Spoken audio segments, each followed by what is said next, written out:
You're on the air, baby. You're on. You did it. You made it.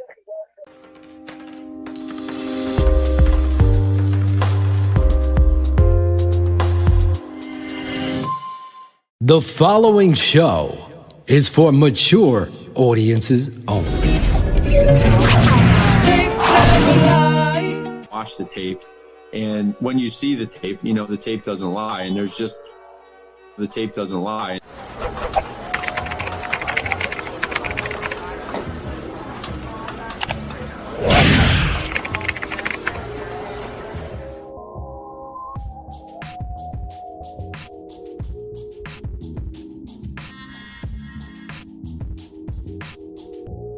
But what did he go? 17th, I believe, to Vegas. 17th to the Raiders.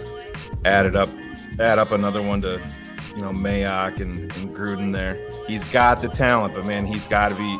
Chris Morgan he's got that lump of clay, and now he's a dude that's getting to show you how much the Bears believe in Leatherwood's ability. Is they claimed that contract, right? It comes with a little $5+ million guaranteed left on it. And that's, you can say whatever you want about the cap. Teams don't like doing that. They're going to have the ability to have the 5th-year options. Kid's 20, just turned 23 in January. And they are going to play him. I had a couple people reach out to me and be like, are they just going to set him on the bench? No, his contract dictates that they're gonna put him out there because he needs reps. Guys, when Phil and I broke down this roster and we talked about a guy, about any veteran that is a little bit older, if there was a guy behind him that's talented, that they believe in, they're gonna play. I don't care when your fucking college coach comes out and says, hey, there's one guy in here that could make $40 million, and it's you if you want to be motivated. And then all of a sudden he starts fucking playing football, and then he fucking walks away from it. Right. With 5 games left. That's a fucking problem. Tevin Jenkins hasn't played it. He walked away with 5 games left. I understand you want to build for your future. And unfortunately he came here and he got hurt. Tevin Jenkins needs to play fucking football. I can't say that this is what's going on with the kid. I don't think you help a kid by not being clear. That's all I'm saying. His performance on tape at tackle was outstanding, but then the next week he's at guard. Sam Mustipher plays like dog shit, and he's still starting, right?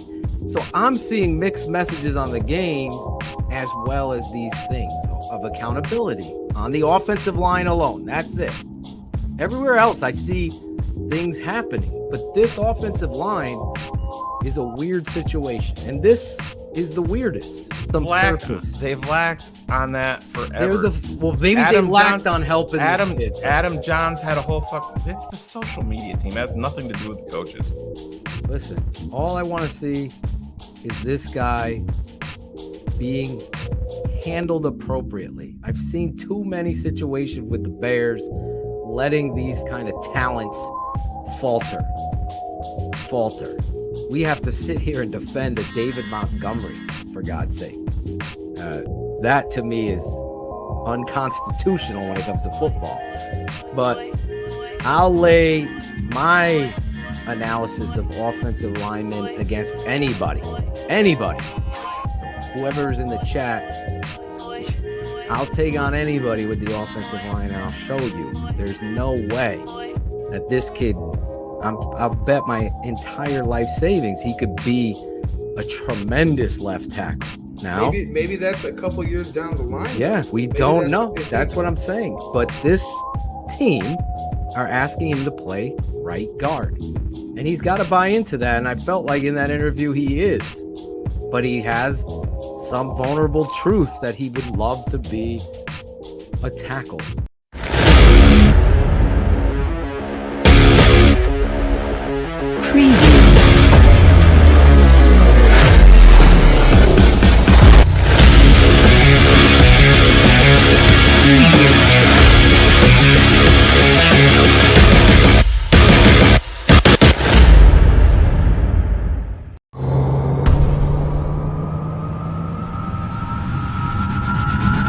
TTNL isn't just about the best Bears podcast on the planet. It's about family, camaraderie, holding each other accountable while we're listening to and discussing the one team we are all obsessed with. To me, TTNL is my outlet from all the other bullshit. If you're a Chicago Bears fan and you're looking for content, I definitely recommend the Tape Never Lies Network. It's got unfiltered information, great guests. Phil and Shane, they go above and beyond, and they put a lot of time and effort into this network, and it is the only place I go to keep up with the Chicago Bears. What's up, family? This is definitely a family network. TTNL means a whole lot to me and my family. You definitely keep me updated, all the Bears news, all the different transactions, even things I didn't even know about the Bears. I just wanted to say for my family, to your family, shout out to the TTNL family. Keeping it 100, bear down.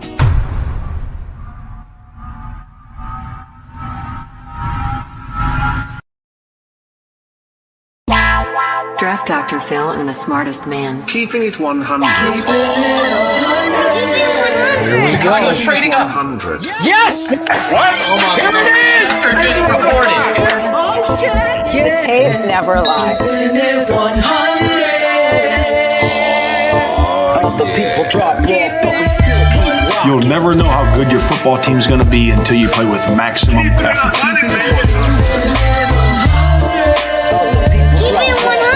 Keeping it 100. Open competition over the North and never give it back. Smartest man. My Chicago Bears select Justin Fields, quarterback, Ohio State.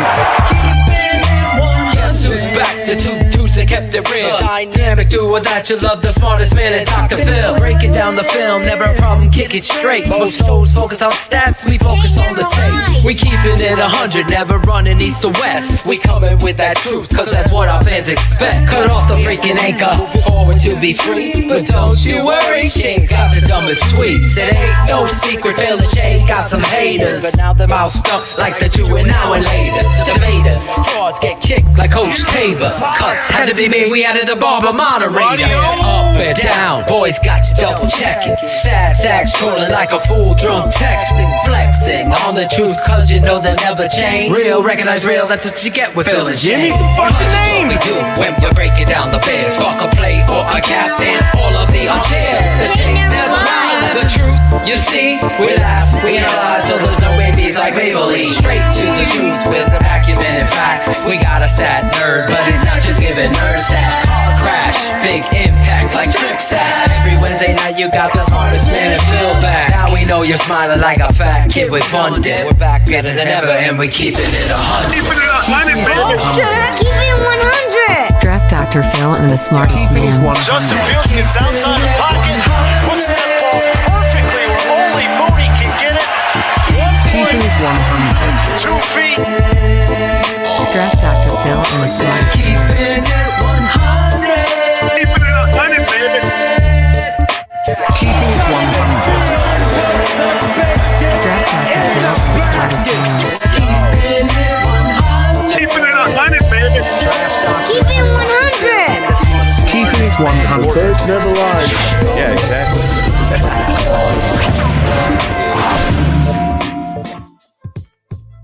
Oh, this is Claudio the Barber, and this is TTNL's Keeping It 100, the best Bears show on the planet. Listen, T-minus 4 days until week 1, home opener for the Bears against the Niners. We got our captain set, and we are ready to silence those critics. So, of course, we got another great show for you tonight. We got from 670 to the score, Chris Emma is coming on the show. And then we got our boy from Pawn Stars, Brett Maly, is going to come on and do a little over and unders for the Bears this season. So let's just get to it. Let's bring on the boys. Shane, the smartest man, Marceau. Hey. There he is. Yeah. Look how smooth that is. Look how smooth that was. Smooth with the roughness, Claude serving justice. Look at you. There you go. What up, boys?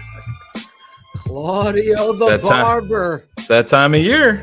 Oh my It God. is. How pumped are you guys? Honestly, I'm fired the fuck up. I mean, for real. Like, I mean, this is a kinder, gentler TTNL. Fuck you. Turn the leaf. Yeah. Turn the fucking leaf. I will only call 3 people's mothers cunts tonight. I promise. I'm not going to go past that three cunt threshold. I won't do it. Angela was like, fuck that. You guys got to do what you got to do. What? Exactly. Maron. Maron. Good job, Bratcher, with the drops. I'm fired up. Fired up tonight. I could smell football in the air. I was out on the practice field with the little guys, getting them ready tonight, screaming on counter. Block down. Mothers are getting nervous. That coach over there is crazy. He's crazy. I was just kidding. I've told him I'm ready for I'm ready for Chicago Bears football. Oh yeah. I'm excited about the 2 guests tonight. Oh yeah. But literally, guys, bold predictions are going to be back. We have so much to get into tonight. And Claudio kind of gave the teaser. I want to play this. I put it together real quick when I saw what transpired today. And we got to talk about this. And we will talk about it with our guest, Chris Emma. But I want to talk with Shane and myself about it. Fuck you, Claudio.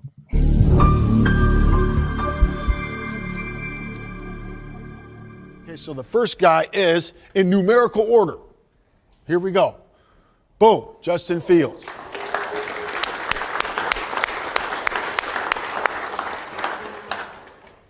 Roquan Smith.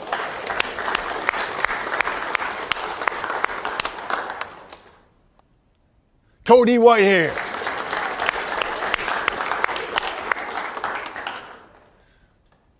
Robert Quinn. Okay, so that's your 4 captains, guys, for 2022, and we have an honorary captain every single week, right? So we'll name that guy earlier in the week when we get going, but this time we're going to do it here, okay? And this is a great teammate, okay, and a tough son of a gun.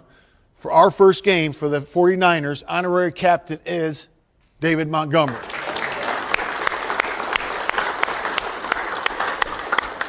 Okay, so there you go. So, Shane, the first time for the positives for me. Yep. You're naming fucking captains. Yeah, for the season. For the season. You're naming fucking captains. Not the sham that it was under Matt Nagy.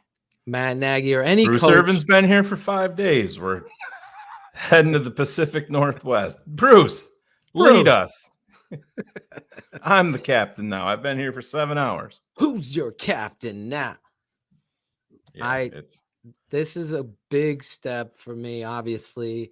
And I like the fact that the positive, I like the fact that the Chicago Bears media department decided to tap in to these moments where an actual coach is handling. Now, coach, just say he's a tough son of a bitch. A son of a gun. Anyway, I'm just nitpicking and joking, but I like how the media department captured this moment. Yeah. It's a clear change, a cultural change, one of which TTNL had been talking about and breaking balls about and bubble wrap and all that shit with Nagy, to your point. Now, the negative for me, and I want to hear from you, I don't think Roquan Smith should have been named the captain. Yeah, I mean, well, it's part of the when you turn it over to the players to vote on it, that's showing you what they didn't vote Eddie Jackson in. Right. He's a vet. And this was all named by the players. Yeah. Yep. So you have to look at it from a different vantage point. You can't look at it from a vantage point of a head coach or from front office personnel when the players are voting. The players obviously have a tremendous amount of respect for 58. They're not concerned about contract hold. Does it affect them if Roquan held out and missed games? Absolutely. But at the same time, they want nothing more than for their guy, their teammate, to get his generational wealth, to get his new paper.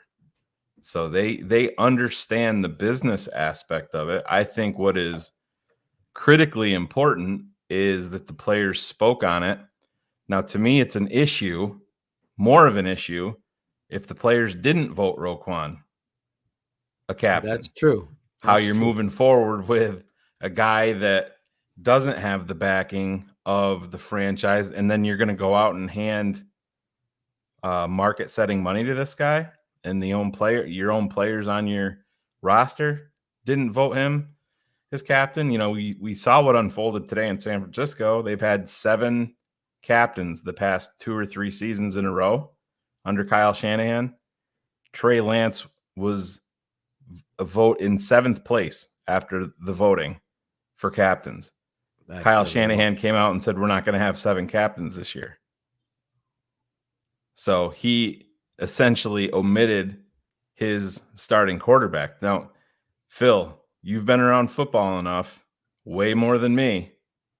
If your franchise leader, the guy that this franchise invested literally everything into, 3 first-round draft picks, you know, monster move up to what, they moved up twice in the draft?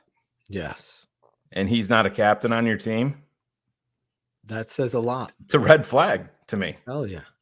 And that's really why, well, we're going to get into it. I don't want to ruin any segments of the show, but when people in the national media, Kyle Brandt and these guys start predicting what the Bears are going to know, none of these guys know what the Bears are. And I can honestly tell you with confidence, based on watching the tape of these guys in preseason, this is the best the Chicago Bears have looked heading into the season in the last 15 years. And I'm being dead serious. That's with all of the stuff I'm being critical about. But to me, I think you're 100% right.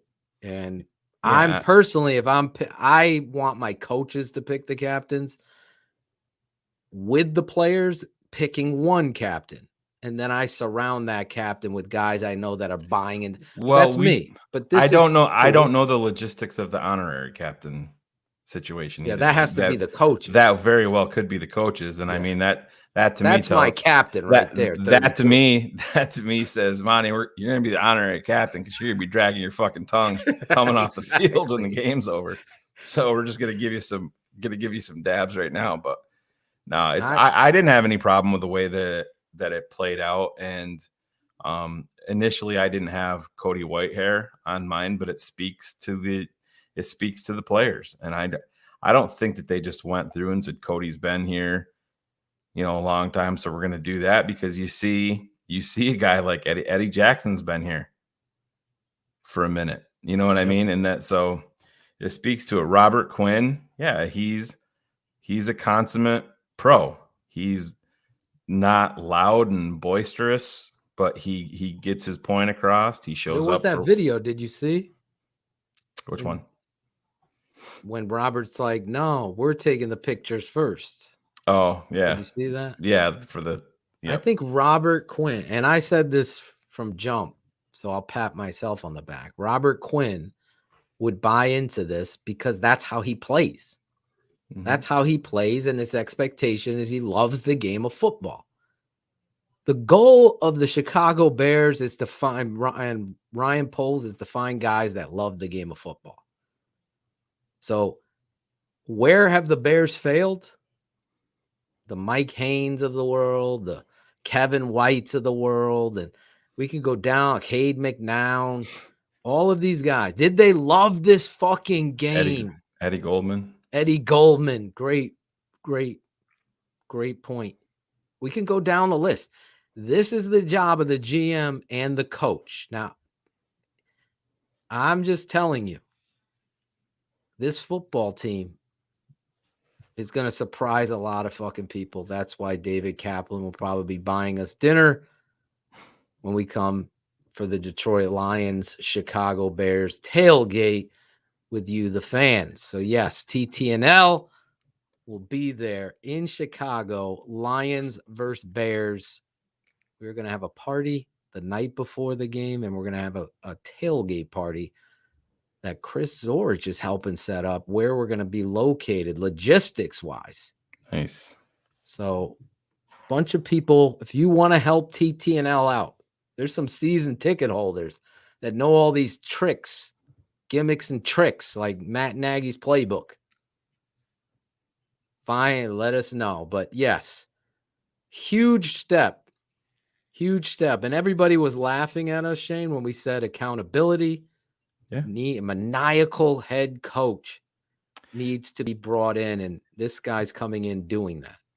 Yeah, just listening to Eberflus when he's talking with the media. I listened to him on the coaches show with Jeff Joniak and Tom Thayer, and Ryan Poles is on there. Ted Phillips and George McCaskey talked a little bit. And my favorite part of that was Flus not just sitting back and going along with the hokey questions that Joniak was lobbing up for him. Because Joniak's like, it's been a long time since we've had the defense that runs to the football, and Phillips touched on it too. That they meet at the football, and Joniak's like, when you have a defense that is built on getting turnovers, there's a lot of luck involved with that. And Eberflus goes, yeah, there's some luck, but not much. When you're hustling, when you're out there doing your job, when you're running to the ball, when you're doing, living by the hits principle, there's not a lot of luck involved in that. You're doing your job. A lot of head coaches would hear that and just let it go by the wayside or not address it. And that little things like that stick out to me, that I'm not just going to agree with what you're saying, Joniak, with your softball questions, because in a way it's wildly disrespectful in a way that, well, you can lead the league in turnovers, but of course there's the bounce of the ball can dictate seasons, can dictate playoff appearances. But Eberflus's overall plan, put yourself in the best fucking position by busting your ass and meeting where the ball is. You go. I don't care. Exactly. Get there. You're going to improve your chances of taking the ball away every single time with every extra man that you have there. And that is a foundational piece of this entire team. And I was glad that he said, there's some luck involved, but not much. I loved that. He pushed back from the bullshit blog boyism that surrounds this team for many fucking years. And here we are, me and you, Shane, on BHL. And I'm fucking screaming my ass off because I've been around football my whole life, winning football. And I'm saying you have to hustle. You have to run the fucking football. You have to block and you have to tackle. At the end of the day, James Anderson. You remember that? This should be the funnest time of the whole week is game day. And if you're out there fucking loafing, you don't love the game of football. No. So it's up to the coach to get that, squeeze that energy out of them. And when Ryan Poles goes on there, I just love that guy. I've been in that situation. I've been in it with Shane. When say, I just fucking love that guy because he's keeping it real and he's fighting for the truth. And the only way to change the culture has been the TTNL way. I don't give a fuck. You can hate all you want, but go back in history and watch it because it played out. You're crazy.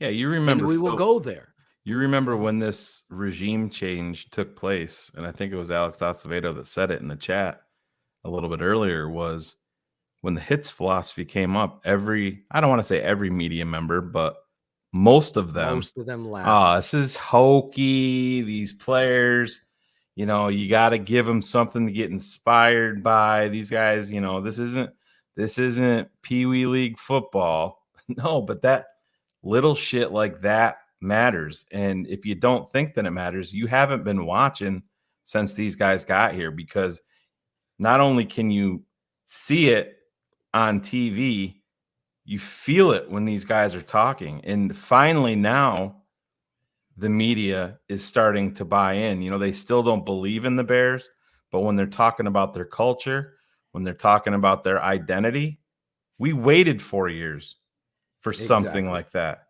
And it got progressively worse. And we're starting off now on the right foot. And this is the thing, you know, Trey Lance has been taking some bullets here lately, understandably, and he deserves them. He just hasn't played. Bears teams of the past, Phil, we've seen it over and over, and I've talked about it here on the network many times. You go up to Lambeau Field, and they're like, oh, the Packers are down 4 starters on their offensive line. Julius Peppers and Brian Urlacher and the entire crew's coming to Lambeau, and they're down. And then the Bears don't sniff Aaron Rodgers at all. They don't get there. The first start Colin Kaepernick had against the Bears, you remember? Oh, they're going to run. They come out first fucking plays, play action down the sideline. The Kelvin Bears Eden gets burnt. This feels different to me just because of the foundational philosophy of hits. And I don't think Eberflus, if Eddie Jackson goes out there and loafs on Sunday, I don't think you'll see him on the field. I don't think Eddie Jackson will, because I think Eddie Jackson enjoys being coached up and being coached hard. That's who he is. We've always said that, and I would lose my mind, and then Shane and I'd be like, well, are they going to bench Leno? Are they going to bench Eddie? Are they going to bench these guys that continue? I mean, it was so bad. There was nowhere to hide, no matter how many British people want to change a narrative. It doesn't ever change on tape, ever. Like I don't have any CGI effects. Watching these guys play tells me who gives love to the game and to the Bears. If you watch Hard Knocks, it gives you a taste, a glimpse. You know, I've been around NFL players. But when I played at Hofstra, Wayne Corbett, I knew that motherfucker loved the game of football, would play hurt, would get out there, right? He was talented as shit. You just knew it. And he inspired me. He inspired the next guy. You have to find those guys and and the coach has to reward those guys and discipline the loaf. So the media attaching this, we'll believe it when we see it. This shit doesn't work. It works when the guy that's the head coach actually loves his players.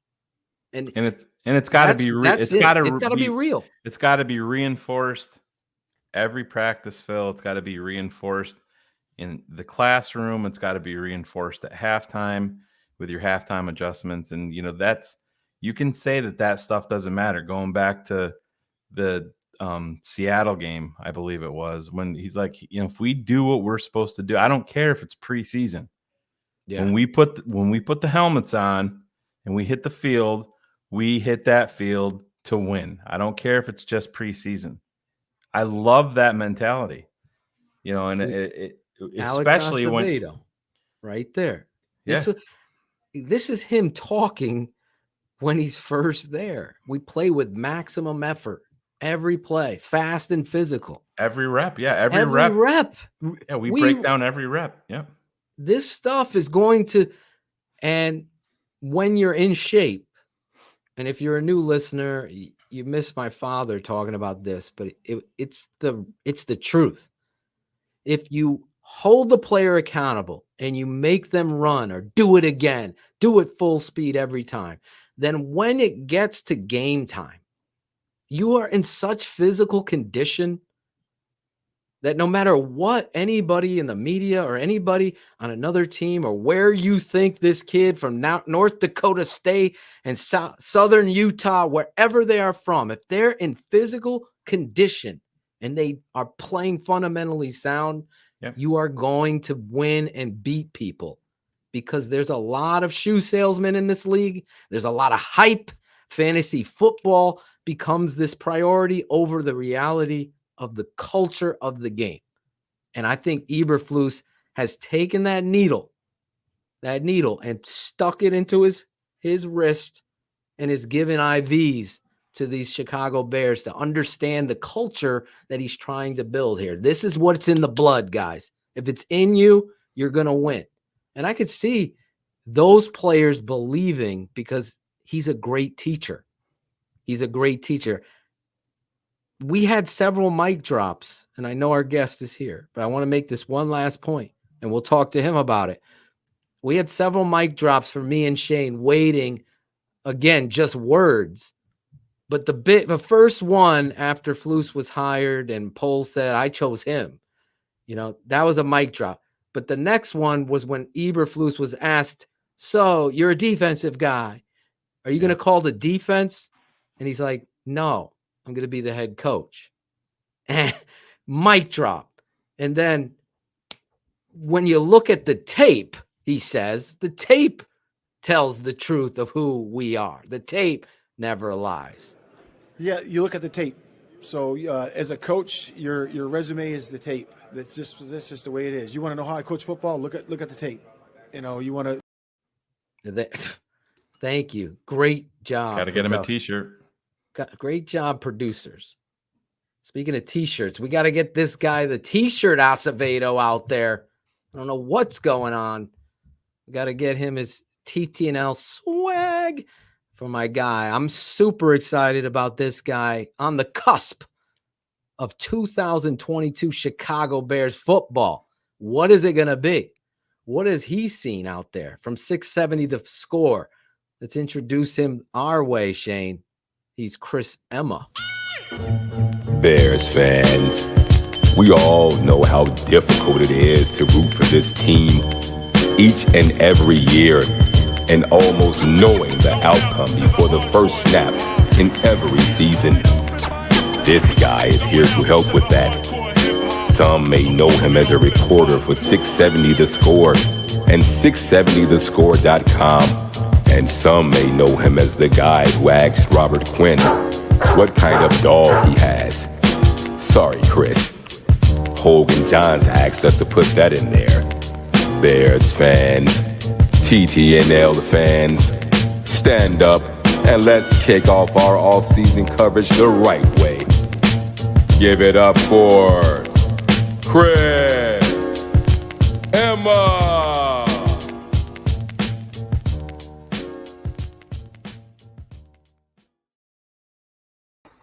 There he is. What is up?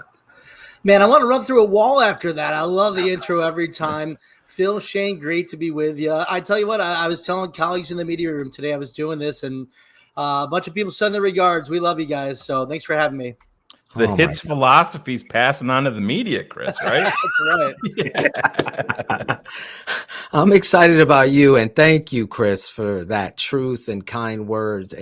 It always baffles me, the relationship between the media and some of our shows and stuff, but you guys have a great group of people as of late that have really embraced this network, especially you, man. And that really means a lot to me and Shane and all the fans, because real recognizes real. And I'm not going to blow smoke on anybody. I think you do a tremendous job getting the counterpoint question. I know Larry Mayer is going to take command and ask the first question every time. So you come back and get that counterpoint in there, and you do such a good job of, you ask the question that I didn't think of asking. That's what you do for me, and that makes me excited. Now, let's kick this off with all the kindness I have. I want to ask you something tough here. Obviously, the whole confusion of Tevin Jenkins and that, was there a vibe with the guy that he wasn't buying into this culture, or was it just more about, hey, I'm the second round pick, I'm a tackle, that's where I want to play? Or was it something else, Chris, from your vantage point? Yeah, that's a good question. It's hard to get a true read on that, to be honest. I mean, we've seen a lot of sample size of it.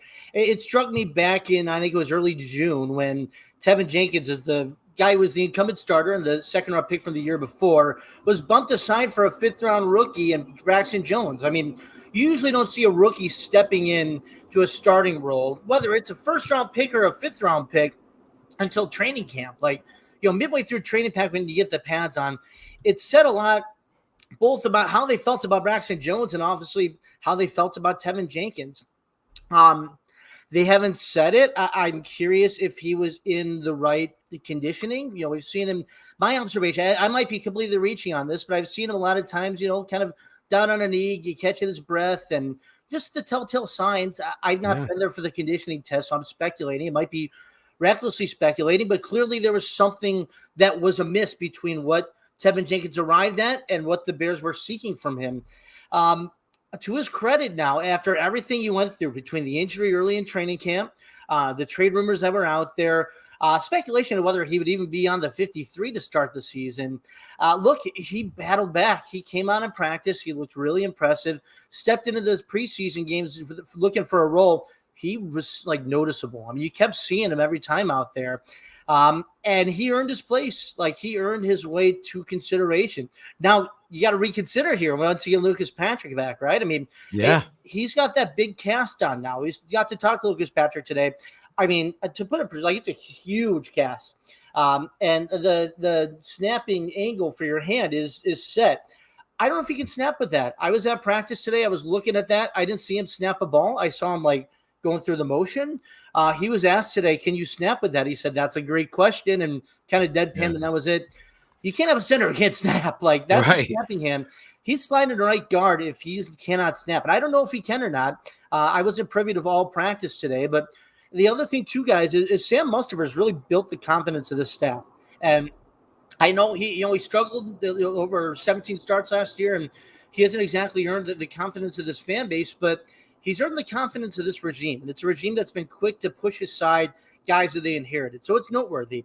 Chris Morgan is seen as an excellent developer of offensive linemen, and Sam Mustipher is like a rising guy. Like, this is a guy who came in as an undrafted free agent, has continued to develop. He's really bright. He connects well with Justin Fields, gets the reads out for the offense. Like, there's something to be said for that. So that's a long way of saying I don't know what's next for Tevin Jenkins, whether he's starting at right guard or whether he's pushed to the second team. But what I do know now is that they see something in him that might not have been there a month ago. Phil, I'll defer my spot. I'll defer my spot to you because I know you're going to want to follow up on Mustipher, so I'll let you go. I don't see it with Tevin, to be perfectly honest. On tape, I see.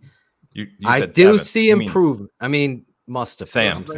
Sam Mustipher. On tape, I did see some improvement, but again, it was a sample size against the Chiefs. I'm not there in practice, to your point, where you're saying this staff has cast aside, which is 100% true. They've cast aside veterans or anything that has been there. They're putting performance over the politics, as I and this network has preached. But when I see him, I just see him limited athletically and strength in the upper body to be able to control these things. Now, all those other points, him being smart, leader, and intelligent, those things obviously have their weight on the scale. But I would make sure it was Lucas Patrick at center. But again, Tevin Jenkins just shows. I mean, the Seattle game, even playing right tackle, I thought he was showing the kind of athleticism that you don't see an offensive lineman have. So how this plays itself out is a huge story for these Chicago Bears because, as Shane said, the honorary captain, who I call the identity or the skeleton key to any offense, is David Montgomery, and how he's going to be dragging his tongue come Sunday. That offensive line is going to be critical to that kind of game plan. But we have to see. Your points are there with Mustipher. I hope he can, build upon some of the things I saw him do well and get stronger up top where he can move some of those defensive linemen out of there that he's not been able to do. Shane. Oh, no, I don't know if you wanted to come back at that. Yeah, no, I knew you were going to jump in on Sam, but I wasn't going to go there. But Chris, just looking at the overall mindset of this team, and we talked about right before you got here with Matt Nagy, you were there for it, man. It was, we got to find out the whys. And 4 years in, there's no real identity on the team. I'm not brought here to run the I formation. And I obviously moving away from that situation. But to me, this just feels like they have a proper direction now from the lead guy. It's not just a defensive coordinator that's worried about that. You have a head coach that's sitting in with the quarterbacks and saying that he thinks that that's critical because I want my quarterback to know that I have his back. But do you, as somebody there every day, do you feel the difference in Hallis Hall about the direction as compared to a Nagy-led Chicago Bears? Without a doubt. I mean, you see the way they practice. Guys, these are the hardest practices I've seen in the NFL. Like, it's notable. The players who talked about it, like, they get back from practice, they're just gassed. Like, at least initially. I bet, a month in now it's different. But those first few practices in, like, August, like, they got their ass kicked. I mean, they're laying on the ground just trying to get themselves back. Like, that's the buy-in. That's part of it. And the players who followed suit, to the credit. Now, it's a young roster, but these guys have really committed to it. Even the veterans, guys like Eddie Jackson, man, I believe it when he says that he's all in on this direction. It says a lot. And a lot of these guys have been honest, too, and saying, it's initially they didn't get it. Like, they weren't sold on it. Yep. And then you start practicing that way, and you start watching the film of the practice and saying, oh, look at that. Like, we're getting to the ball. And you see the proof in the pudding. You go to these preseason games, and you see it more, and it draws the attention of a national audience. Like, look at the way these guys are fighting. This is what we've seen every day in practice. Like, this style, these guys go hard, and that is how you build a culture. That's how you start this foundation. Like you said, it helps when you got a young group, and a lot of these guys don't know any different. Like, you don't have a lot of 10 to 15, 10-year veterans on this roster who have said, oh, I don't want to do that. Like, I mean, you got guys who are believing in what their head coach and what their general manager and everybody's selling them, and they're committed to it. That's how you start something. That's how you win a few games in this season that you weren't expected to win, that you fight to the end. I think this team's going to play a lot of really close, tough games because that's their style and that's what they're building. Is there any truth to the rumor that I was given from a reliable source that Coach Eberflus was in on saying, I want this grass changed to this? Yeah. And that's 100% true. He came out today. He declined details, but he did admit, they had an input on it. Wow. They want to play fast. That's now they got huge. a fast track. I mean, that's and look, huge. It's for all the issues between the franchise and the park district or the Soldier Field. It's important that they get this, at least for as long as they want it, to have that Bermuda track. And it's going to be different. And ideally for the Bears, it's noticeably different. Yeah, because I sent out a tweet yesterday. It always drove me nuts. Lovey, back when Lovey was here and Jerry Angelo was the GM, the Bears would always be the best team, the best looking team getting off the bus, and we're drafting thoroughbreds. But I'm like, then you're giving them a muddy track to run on every home game. It made no sense. It was like when USC came to Notre Dame and they didn't cut the grass for a couple of weeks. I'm like, if that's what you're relying on, to me, you're doing it wrong. But it's have you gotten a chance to see it down there? Have you guys, anybody seen it for yourself yet? I just seen the photos. I saw our buddy Jared Payton was there. He had a video. He was running in it. He looked fast. It's so I don't know. I mean, the track looks good. It looks different. I get a better sense of it when you get down there Sunday, but I think they seem to like it. So look, it's what they wanted, and it's fresh out the concert series and everything going on at Soldier Field. You got a different look now. That's exciting, and I'm stoked that that's the real deal, that the coach had input on it, because I think that's important to what Shane is saying. You're going to play this zone, cover 2 defense. You need some good footing and you're going to run the goddamn ball and try to get after the quarterback, you need some good footing. And I know it was funny when Justin said, well, we kind of use it to our advantage. Well, it shouldn't be that way. Like, let's not be an embarrassment anymore in regards to that. But that's my mini rant on that. I'm just excited that they actually are doing something. I'm in the backyard here in New England country, and I still to this day remember it like yesterday, Chris, when Bill Belichick said, you know what? This grass sucks. Give me field turf. They did it in a week. They played that weekend on field turf. Guess what? They've built a dynasty with that field turf.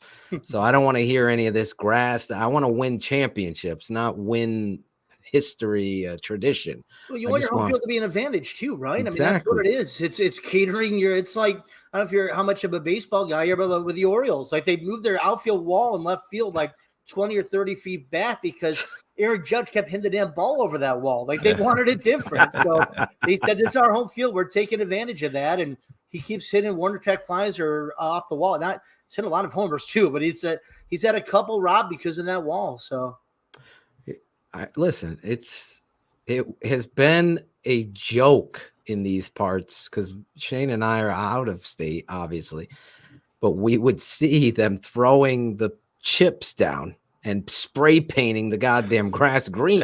So and bad. It was so bad. And it's like, you're the charter franchise. I get. Yeah, from my perspective, that preseason game, I don't know. So the press box is in the southeast corner, right way up there, and I could see from my view how bad it was. Like I'm looking way down on the field, and it was so obvious. I was like, they shouldn't. Like if I'm Andy Reid, I'm not putting Mahomes out there. Like I wouldn't have risked it. I wouldn't have put Justin Fields out there, frankly, as much as he needed the preseason reps in that first game. Like it was that bad.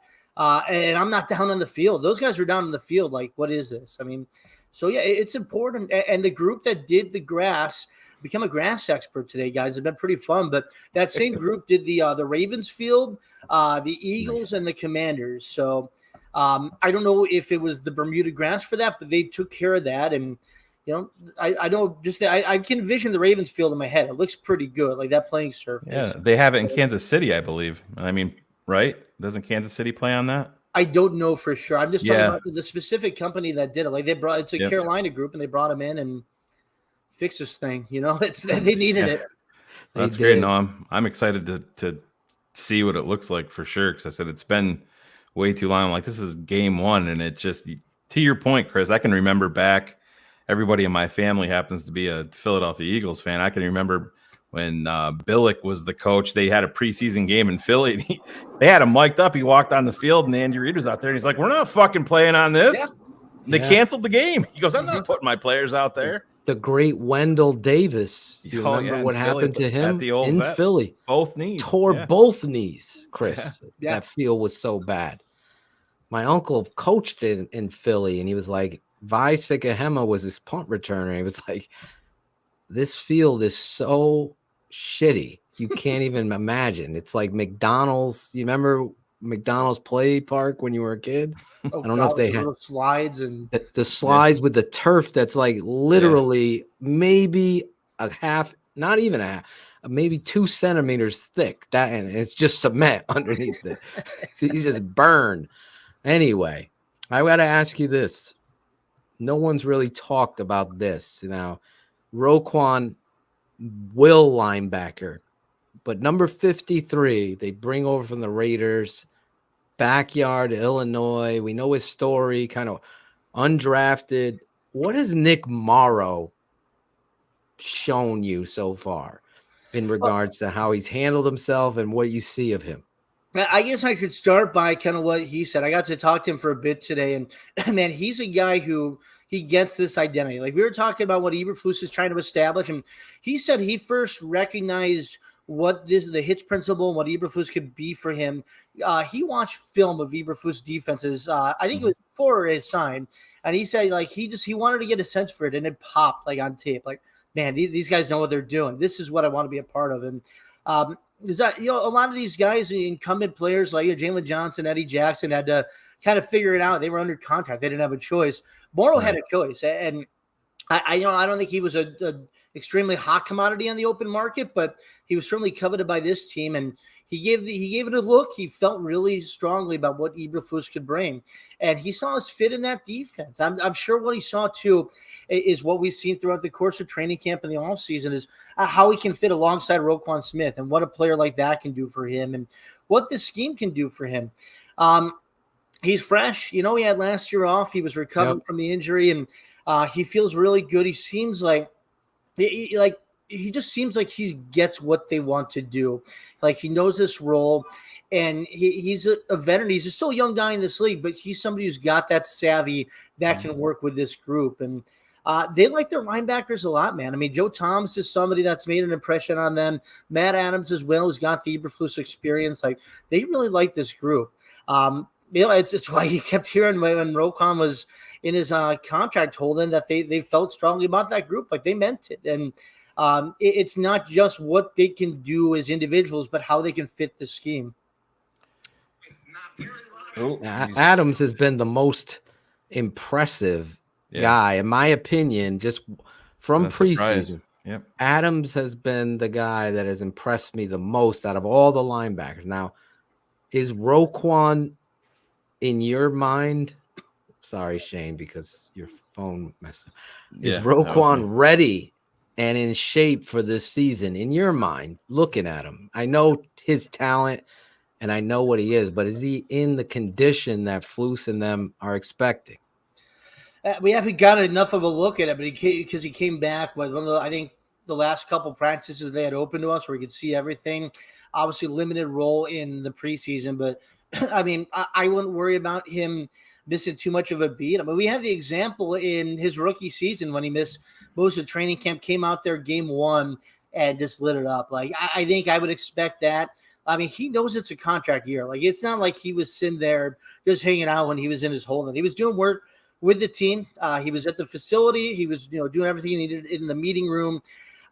In terms of the conditioning, which I know is what you asked about, I mean, when you get that money incentive in front of you, you do everything you can to make sure you're ready to go. So I have no doubt he's going to be ready. And man, that's a heck of a motivator for a player, right? We've seen him many times before in this league. Like he wants that contract. He's handled it really well in the media in terms of being diplomatic and explaining kind of how he feels about this moving forward. But he knows in his mind, man, this is a chance to bowl out and earn a big deal. And I think he's ready to go. We had Grody on couple of weeks ago, and he kind of surprised me with his outlook on Roquan. Mark doesn't believe that Roquan will be back in Chicago, and he thinks that the Bears actually just let him go to the market. Do you have any outlook on that of kind of how you see this playing out if Roquan goes out and has a typical Roquan year? To me, at the very least, you have to tag him and give yourself that ability to hold on to a great player, good to great player longer. But what is your outlook on Roquan past this season in Chicago? Well, it's rare I disagree with Grody. That's one of my best friends. I love the guy, but I'm going to disagree with him here because I think he's wrong. I think Roquan's back on the tag. I mean, it's feasible. $18 million and change. You crunch that out over what the Bears were kind of fighting for. I think it was pretty clear they wanted Roquan wanted that Leonard money. He wanted the $20 million a year, and the Bears weren't willing to give him. 18 is a good place to settle. And if Roquan doesn't want that over the span of 3 or 4 or 5 years, they're going to slap that tag on him, and he's going to be back. He fits this defense. He is exactly what they want. He can be, the Shaquille Leonard, not Darius Leonard. Now he can be the Shaquille Leonard for their system. And, like we said, he's going to be plenty motivated to play at that level or ascend over it. I mean, he's going to have a choice as to whether he wants to ultimately negotiate at some point during the season. Like, I don't think any player in the league, these deadlines don't matter. Like, Ryan Poles can go to him in November and say, man, you're playing well. I want to put this offer back on the table. He can take that offer. There's nothing that says he can't do it. I just don't know if Ryan Poles wants to offer $20 million a year for an off-ball linebacker.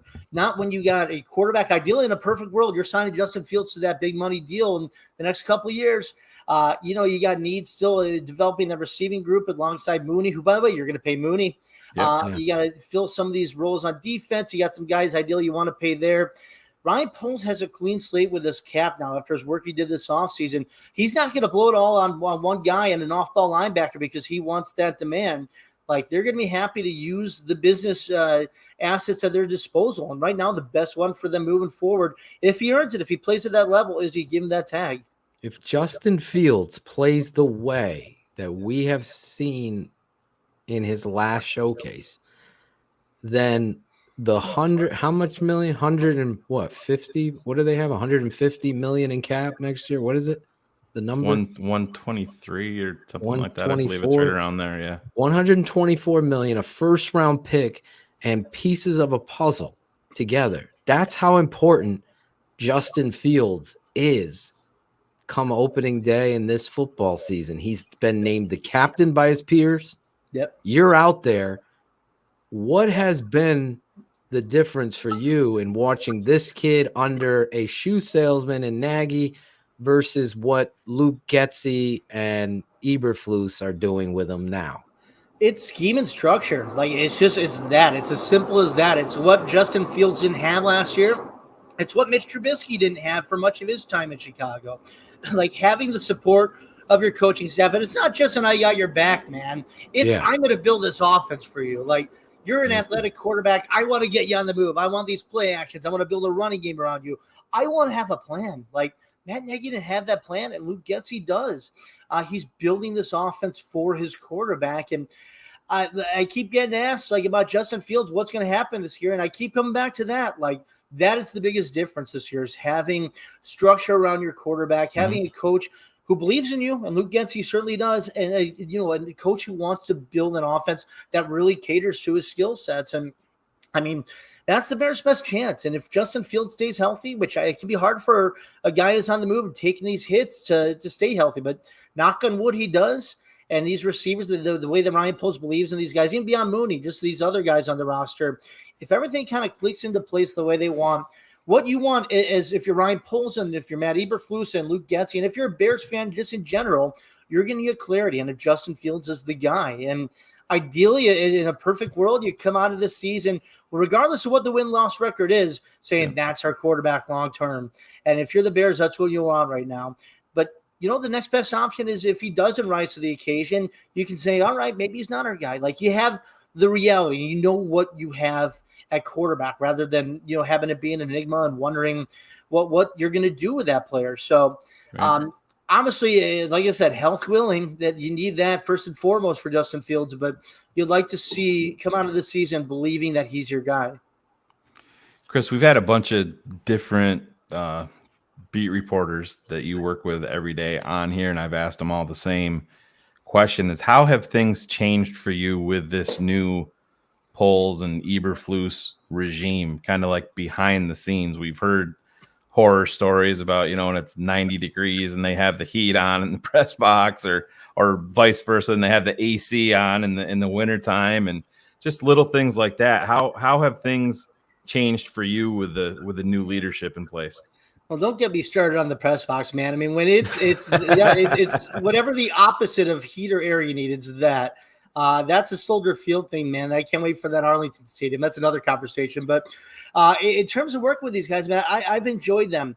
The thing I really like, man, is Ryan Poles in particular. Like, he's very he can really relate to what he can explain what he wants to do. He's very relatable. He's very open and honest. There's some things he can't say like any general manager, but I really enjoy hearing him talk because he's just got such a way of conveying a plan. Matt Eberflus as well. Obviously, it's different for a coach, man. These guys are different characters, and they, they can have their own personalities with the media. But I just appreciated the way that Flus has gone about it. He's a terrific guy. I mean, if you ever get a chance to meet him or get to know him, like he's just very polite.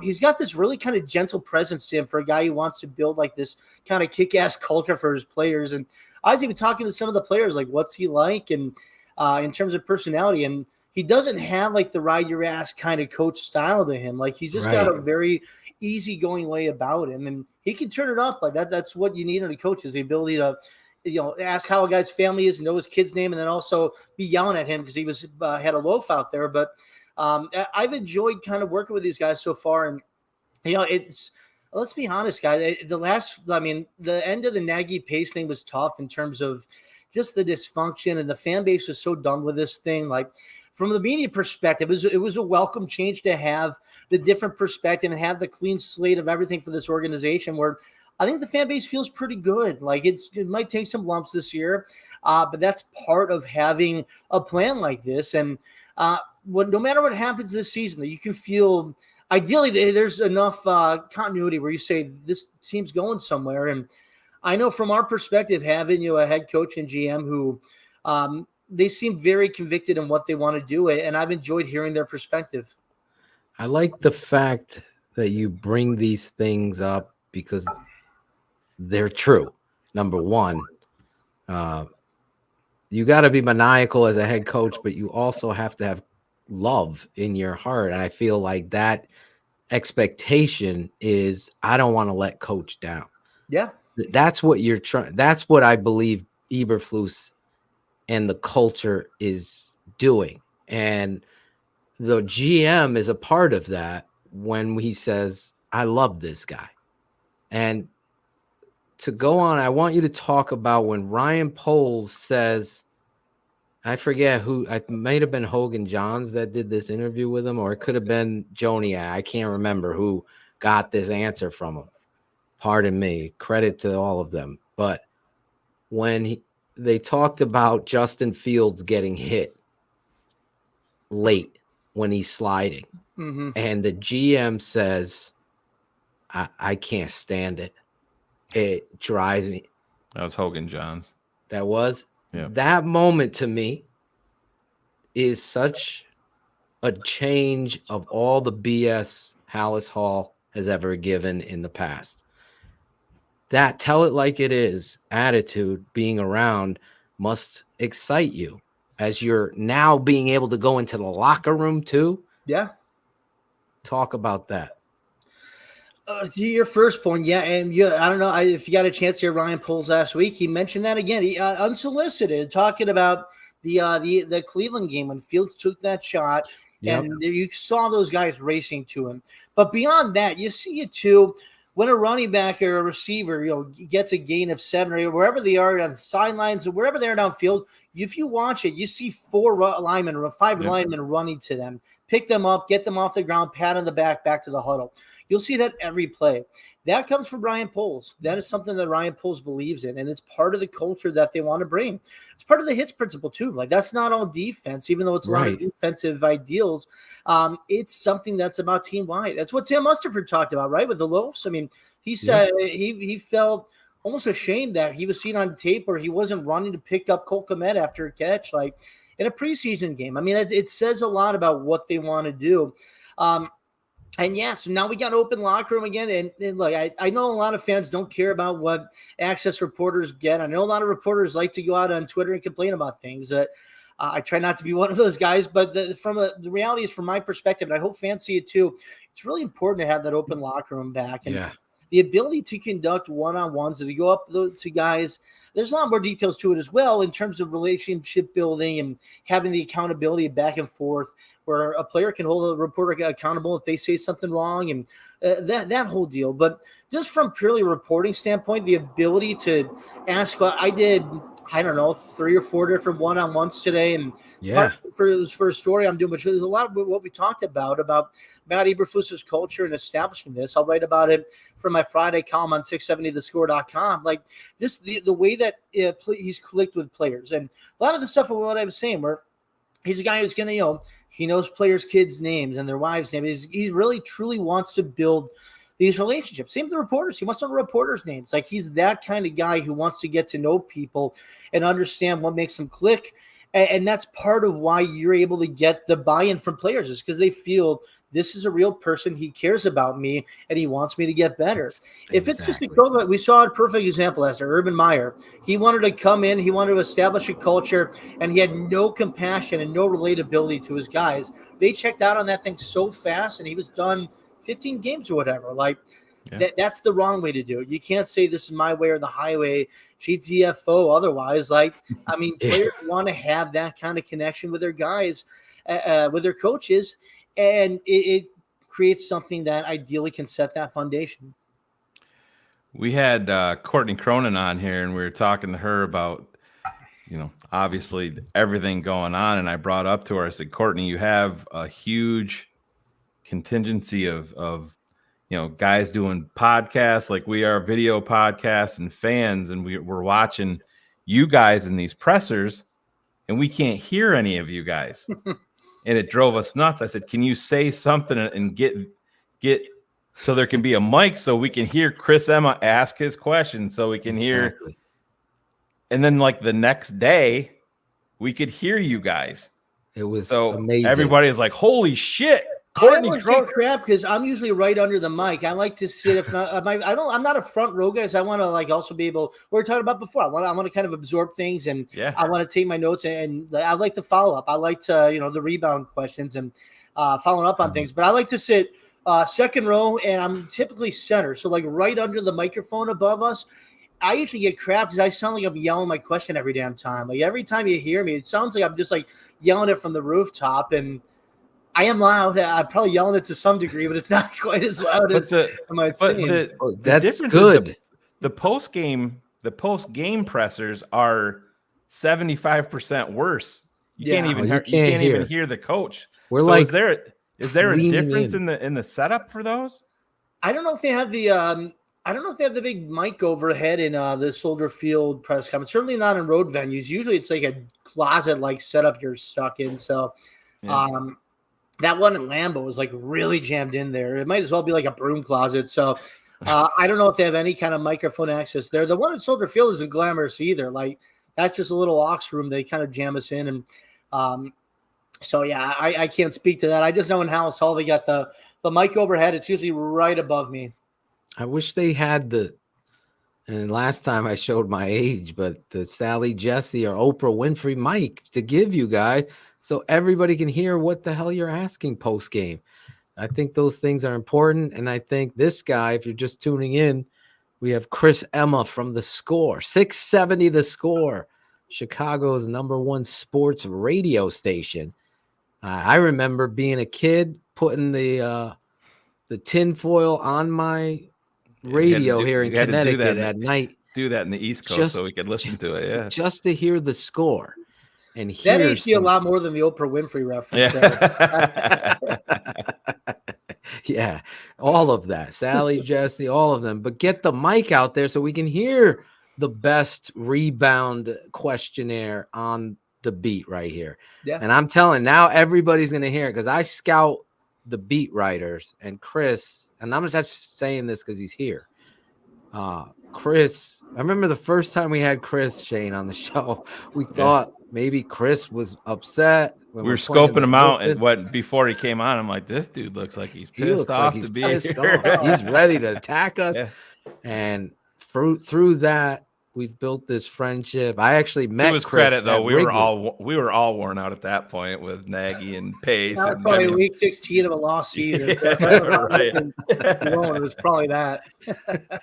Listen, when you look at tight end Cole Kmet, has there been, for me on offense, he's done the biggest 180 for me through this, and I'm seeing him dip his pads and run over some people and also run his route and focus on the football. I've seen, and again, it's just a sample size with these scrimmages, but you're there. Has there been, actually, we had Clay Harbor who talked about, like, bro, I'm telling you, this is a big man ready to do big things this season. As a former tight end, he said that. So what are your thoughts on Cole Kmet? You know, I think a lot of the things that we said about Justin Fields and Luke Getz, you can say about Cole Kmet. It's usage of the tight end and incorporating the tight end within the offense. The tight end was just another guy out there for Matt Nagy. And specifically the Kmet, I think the dynamic between Graham and Kmet in terms of usage and incorporation of the offense, it became awkward. It didn't quite fit the right way. And I think it's different now. I mean, Cole Kmet's the guy. And he's probably the second target in this offense outside of Mooney.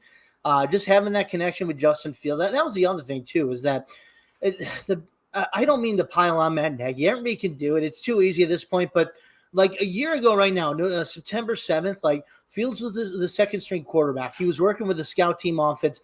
I don't think he'd thrown a single ball to Darnell Mooney or Cole Kmet within the structure of practice. Right. Like, that's just malpractice in terms of coaching when you got a young quarterback. That was the direction. Like, that was Matt Nagy trying to save himself with Andy Dalton and really trying to force this plan that was ill-fitting and had no true good outcome. So I digress. The last 9 months, really just building that relationship, like Justin Fields and Darnell Mooney and Cole Kmet working together, first in Georgia and then get them back up to the facility. And I mean, we've heard about those late nights where Fields and Mooney are breaking into the Walter Payton Center to run more routes and develop that chemistry. For a quarterback that's going to do ideally so much outside the pocket, and once that route breaks down, building out a new route and improvising, that's huge. Like, that's what Justin Fields and Cole Kmet and Darnell Mooney and any other receiver that was there last year, that was what they were missing in 21. That's what ideally is going to be different in 22, is having that truly established connection and having, as we mentioned many times already now, a play caller that is going to believe in getting these guys set up the right way. And I think same as Justin Fields, it's a sink or swim opportunity for Cole Kmet. It's year 3 for him, second round pick, the top tight end in that 20 class. He's going to get a big opportunity. Can he make the most of it? I think they're going to do everything they can to get him involved. So tomorrow night's going to be a big night for this franchise. Chris, will you be there covering that, or are you going to be? Man, I have a hard time turning down that first Thursday night game of the year. So yeah. I might let some of my other colleagues get to it, but there's a lot to digest of it, but I don't know. I might need to make up an excuse to my editor. I'll say I got a date or something. I don't know. He won't believe that. I'll come up with something better. Well, just speak on the whole Arlington Heights thing. Like I said, I know Phil and I take some grief sometimes because we're not Chicago guys. I'm in New York, Phil's in Connecticut, and I couldn't be more excited about the thoughts of the Bears have been either in neutral or reverse for so long, just with everything. I mean, I can remember 6-7 years ago looking at the TVs at the concession stand, and I'm like, that was like a 13-inch Quasar that my parents had in their kitchen when I was a kid. Yep. You know what I mean? It's just, but speak about it for somebody that's there. I know there's people that hate the thought of it being out of the city, but I'm excited myself. I know Phil is, but as a guy that's there every day and that will be in the stadium when they're playing, but speak on, what are your thoughts on Arlington Heights? You know, man, you go to these new stadiums, and I know you guys travel, and you've been to, however many of these other stadiums. Like, you just see what the Bears don't have. And, Soldier Field, when you think of Soldier Field, you think of the Bears, you think of memories, you think of cool moments, and you think about kind of the uniqueness of having that intimate atmosphere downtown, specifically with the new one, since it's been redone 20 years ago, 19 years ago. You think about things that don't last you another 20 or 30 years, things right. that ultimately a good football team, like that's what makes the memories. It's just, it represents such a change for this franchise, is getting away from a historic venue that they've called home. And I know they leased it, but they still call it home. And look, this is a big business move by the Bears. This is saying, I've said this before, but like the Bears have acted for years like a mom and pop shop, like a corner store, not a corporation. They have I think one of their only side businesses aside from football operations involved is that Bears Fit gym in Vernon Hills. Like, they don't have, like, there's no Bears bar at O'Hare Airport or right. Midway, and there's not, like, they don't brand themselves like that. This is an opportunity now. Lunch with Larry's not bringing in a shitload of money for him. I can't believe it's not. It's someday he's going to actually pay for lunch, but that's another thing. But like the Bears don't brand themselves like that's an NFL franchise, and in a way, it's so antiquated. Like, this franchise has been antiquated in so many ways. Yeah. You have 326 acres now, blank slate. Do whatever you want with it. So you set your own hotel partnerships. You want Marriott to be your partner, you build 3 different Marriott properties. You want certain bars on site, you build that. You want a Big Rivers Casino, that's their big partner now. You build that Big Rivers Casino right next to the stadium. You got a blank slate of ways to boost your franchise value considerably, to be that big business, to be that Walmart out there like the Cowboys do. and you get a chance to build a state-of-the-art football stadium. I think too much is made about we want to host the Super Bowl and the Final Four. Like, they're not going to be the regular rotation for that. They're not going to be the Final Four rotation. Cold weather city is just not going to happen much. But you got an opportunity to make your mark and to set your ground is, this is what the new Bears want to be. And it's exciting if you're a fan too, thinking about what they're building now and ideally what you can sustain for success in the next several years. Like, you got a chance now to have a brand new home. And in a perfect world, if you're a Bears fan, Justin Fields is the quarterback when they're playing there, and he's done whatever he's done at that point. It's an exciting time. I'm all for it. I don't care about it's not in the city. I live in Lincoln Park here. I'm excited to make that trip out to Arlington. There's no good, easy way to get in and out of Soldier Field. It can be so inconvenient. This is the chance now to do it differently and to make their mark as a franchise. And it's a really exciting time for the Bears.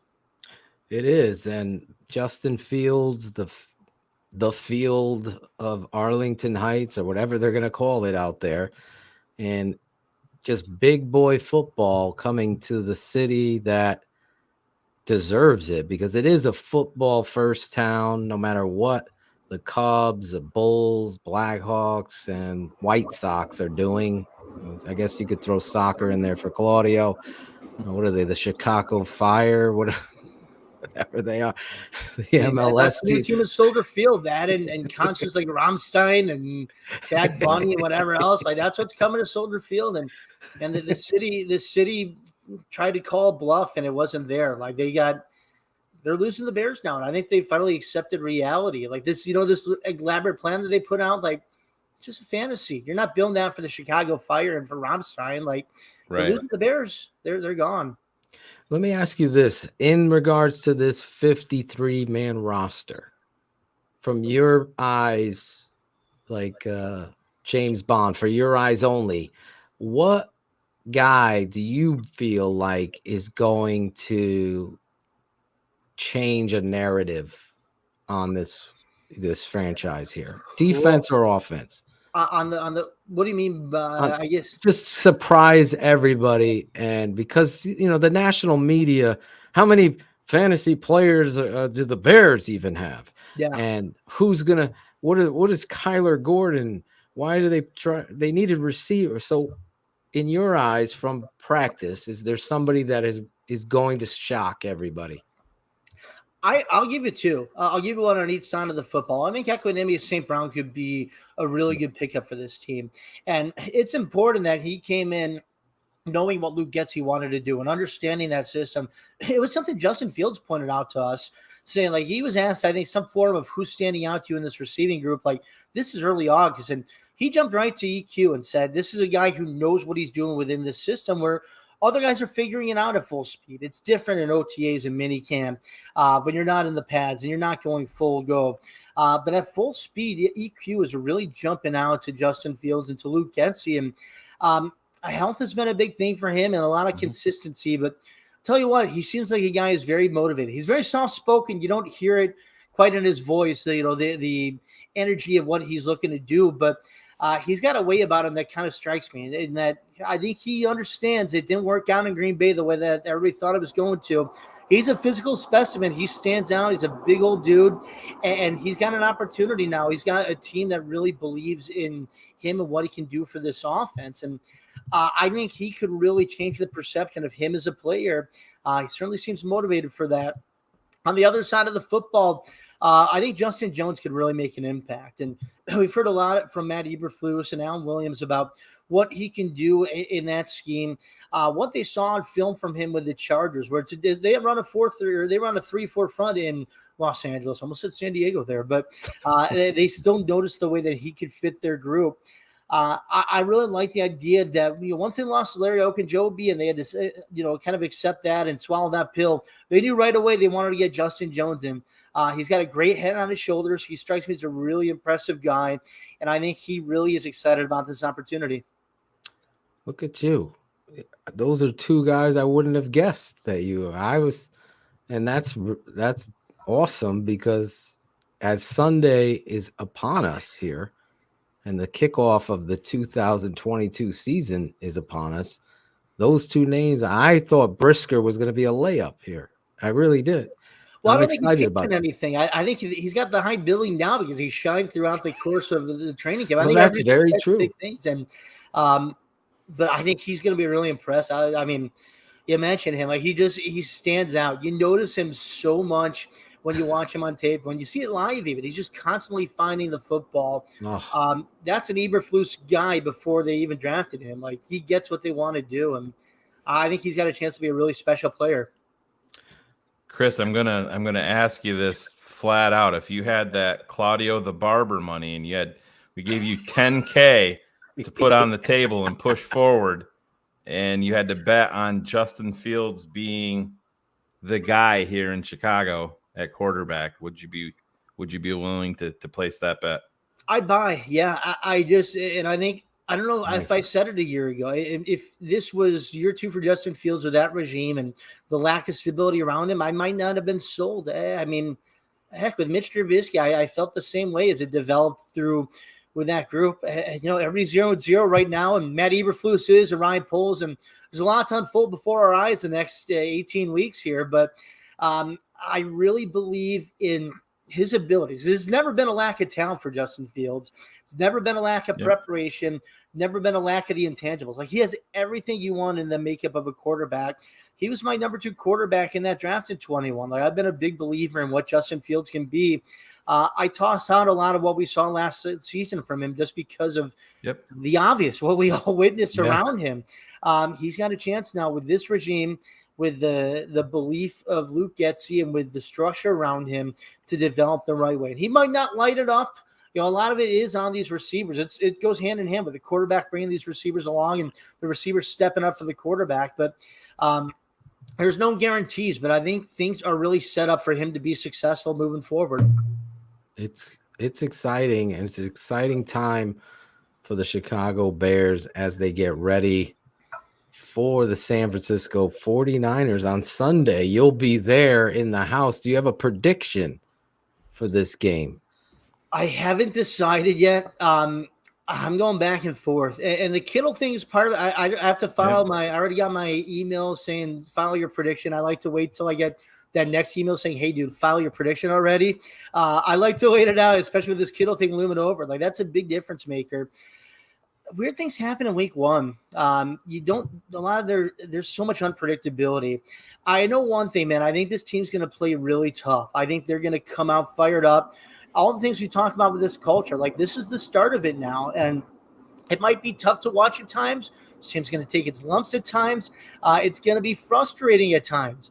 But they're building something here. And I think there's this excitement and this juice that's flowing with the team where they're ready to go. Like they're going to be really excited to showcase something. And tell you what, you talk to these players in the locker room now, they hear what people are saying about them. Like they're pissed off. And that's what you want in this mentality. So I don't know if it translates to a win on Sunday, but I know they're going to be right there. Is Robert Quinn on this team Thanksgiving time? Man, that's tough. I think big picture, he probably shouldn't be. And, Ryan Poles has said all the things about this guy's a culture guy and he's what we want and voted captain by his teammates. But, like, why won't you try to get that Von Miller type return like the Broncos did last year? Like, I think it'd be foolish not to unless this team comes out of the gates 4-0 somehow. Like, I don't think it's feasible to do that. But obviously it doesn't hurt. He's a terrific guy to have around this group. And specifically with a young defense, like you want to have those leaders around there. So I think if Ryan Poles had his way, Quinn's gone by Thanksgiving. And I think if Matt Eberflus had his way, Quinn's around for the big picture. But that's me and Shane here. Yeah, it's the same way. I mean, I don't know. I think you should probably try to get what you can for him if the value is high, because that's a depreciating value. A guy on the other side of 30 who's, he's played for a number of years, but I mean, we'll see what happens there. I want to say this about the game. Trey Lance versus Justin Fields. Which one are you putting your $20 on? It's Fields. I'm not just saying that this is a Bears podcast. I'd say the same in a Niners podcast. Like, exactly. I mean, I think he's got. I don't know enough about Trey Lance. I'd never covered him. I didn't follow him in North Dakota State. Like, I followed enough of Justin Fields before he got to the Bears, and obviously getting to know him throughout the course of his time in Chicago, where he checks all the boxes, man. I've been so impressed by the way that he carries himself and what he kind of represents in terms of leadership and commitment with this group. And you just hear from his teammates, and it's not talk. Like, they truly believe in him and follow him. And there's like this genuine connection between him and his teammates. And but on the field, man, you see the potential and you see the playmaking abilities. And I know he's played more than Lance. We've got more of a sample size there, but I'd put my stock in Fields. All right, man. Before you take off, Chris, you gotta share a funny Mark Grody story with us if you guys are so close. We're huge Grody fans here. Big Grody fan. Always have a great time when he's on. Do you have any? Throw him under the bus. Let's go. No, we're kidding. I did get him. I pranked him over the weekend. I found a Snapchat filter, and I was waiting for a brown light train that was delayed way too long, and I found out it's a bald one. It's completely shaved head and it's a mustache. I don't know if you've seen it, but I sent that to him. I can't remember what I said as the caption, but he completely bought it. And I really wanted it. Like, he was like, dude, what are you doing? He's like, you got great hair, man. What are you doing? And I wanted to show up. I wish I would have done it now, but showing up at House Hall on Monday and just like, dude, what are you thinking? Yeah, I love Grody. It's like we would go out during training camp when it was down in Bourbonnais. There was like a Buffalo Wild Wings. So we go to the B-dubs all the time and just kind of talk shop, and we said our bits to each other about different dealings on the beat, and he probably knows everything I feel, and good and bad. So it's like, we just got a good connection. So he's a terrific dude. He's also fun to prank. And he's one of the guys who said hi too. He said to pass along his regards to you guys. He's a great dude. And so are you, Chris. And I spoke to the swag man during the show. He's already on sending you out the swag. It should be there by the beginning of next week or this weekend. So all right, there you go. I appreciate it. I can't wait to rep you guys. Well, we appreciate you, Chris Emma. Follow Chris Emma at CEmma670 on Twitter. He's also on Instagram. There it is. He's on Snapchat. There it is. Man, oh man. Grody fell for it. Listen, Grody was right, to his credit. Keep the hair. I love the hair. When you get in your 30s, you got to keep every good asset you can. So I'm not shaving that head, but I'll get Grody on something else soon. Listen, when we come to Chicago for the Lions game, we're going to be November there. 13th, yeah. We want you to come out with us the night before, that Saturday night. Can you make it? I know I'm putting you on the spot, but if you can, let's do it. Yeah. We got to have you coming out. I mean, David Kaplan might be paying for all of us. So, really. If Cap's paying, I'm in. And I know Cap loves you. Cap said too. they won't have 4 wins by then. That's the bet, right? The bet is David says under 4 wins. We say 4 and up by then. You know what? Now I'm going to bust toss Cap. When the Bears win their first game, they win on Sunday. He's going to be saying like, "Oh, it's over 8, no doubt about it." He'll be all in on the bandwagon. So if he's, I'll be there regardless. But if he's buying, I'll really be there. Top shelf, everything, man. Cap makes that. Cap's got it good. So we're going Johnny Blue or whatever it takes. We can't use that Snapchat filter on Cap, though, can we? No. Listen, follow Chris Emma. Chris, we got to have you back middle of the season. See where we're at with Chris Emma. Maybe we get you and Grody on together. That would be classic. Yeah. Let's Two do it. of my Absolutely. favorites, man. Love you, man, and really appreciate you jumping on here to kick off the opener right here, right before the Bears versus Niners. We got Chris Emma. Thank you so much, Chris. Football is here. Cannot wait. Take care. Awesome. See you, Chris. Chris Emma. He's a freaking man. I love that dude. And I don't blow smoke. You meet people, you get a good vibe and a good feel for them. I met him with your boy Greg Braggs. We were out at Wrigley, and the Cubs were fighting for an opportunity to make the playoffs. I happened Not to this go year. And I met Chris Emma in the stand, and he was just he knew me right away. And it's one of those things where like, you don't forget that. It was like, just one of those moments, like just a down to earth, good human being, just like he is on the show. I mean, he surprised me with some of the things he's excited about. Equanimous St. Brown. I like hearing that though, because those are the types of things that you need to figure out this year. You know, that's it. And I think it's crucial that he came here with a guy like Getsy. You know what I mean? Right. Rumor is he didn't have the best relationship with the starting quarterback up there. You know, he probably said, "Hey, Aaron, fucking Earth isn't flat, asshole." I can verify that. Throw him the football. And everybody can understand now how Aaron Rodgers. Actually, we have that clip of Aaron. We've kept forgetting to play it. Where, what's his name? I always forget the dude's name. From Barstool Big Cat, confronts him on the fucking. I'm an owner. I was the other dude, the long-haired dude. I own you because I have. And Aaron actually kept it 100. It was like those fucking things mean shit. You have a worthless piece of paper. You have a worthless piece of paper. I've been saying that for fucking 20 years. You dumbass Packer fans buying that shit. Just buy a sweatshirt. You're better off that. Rock your team.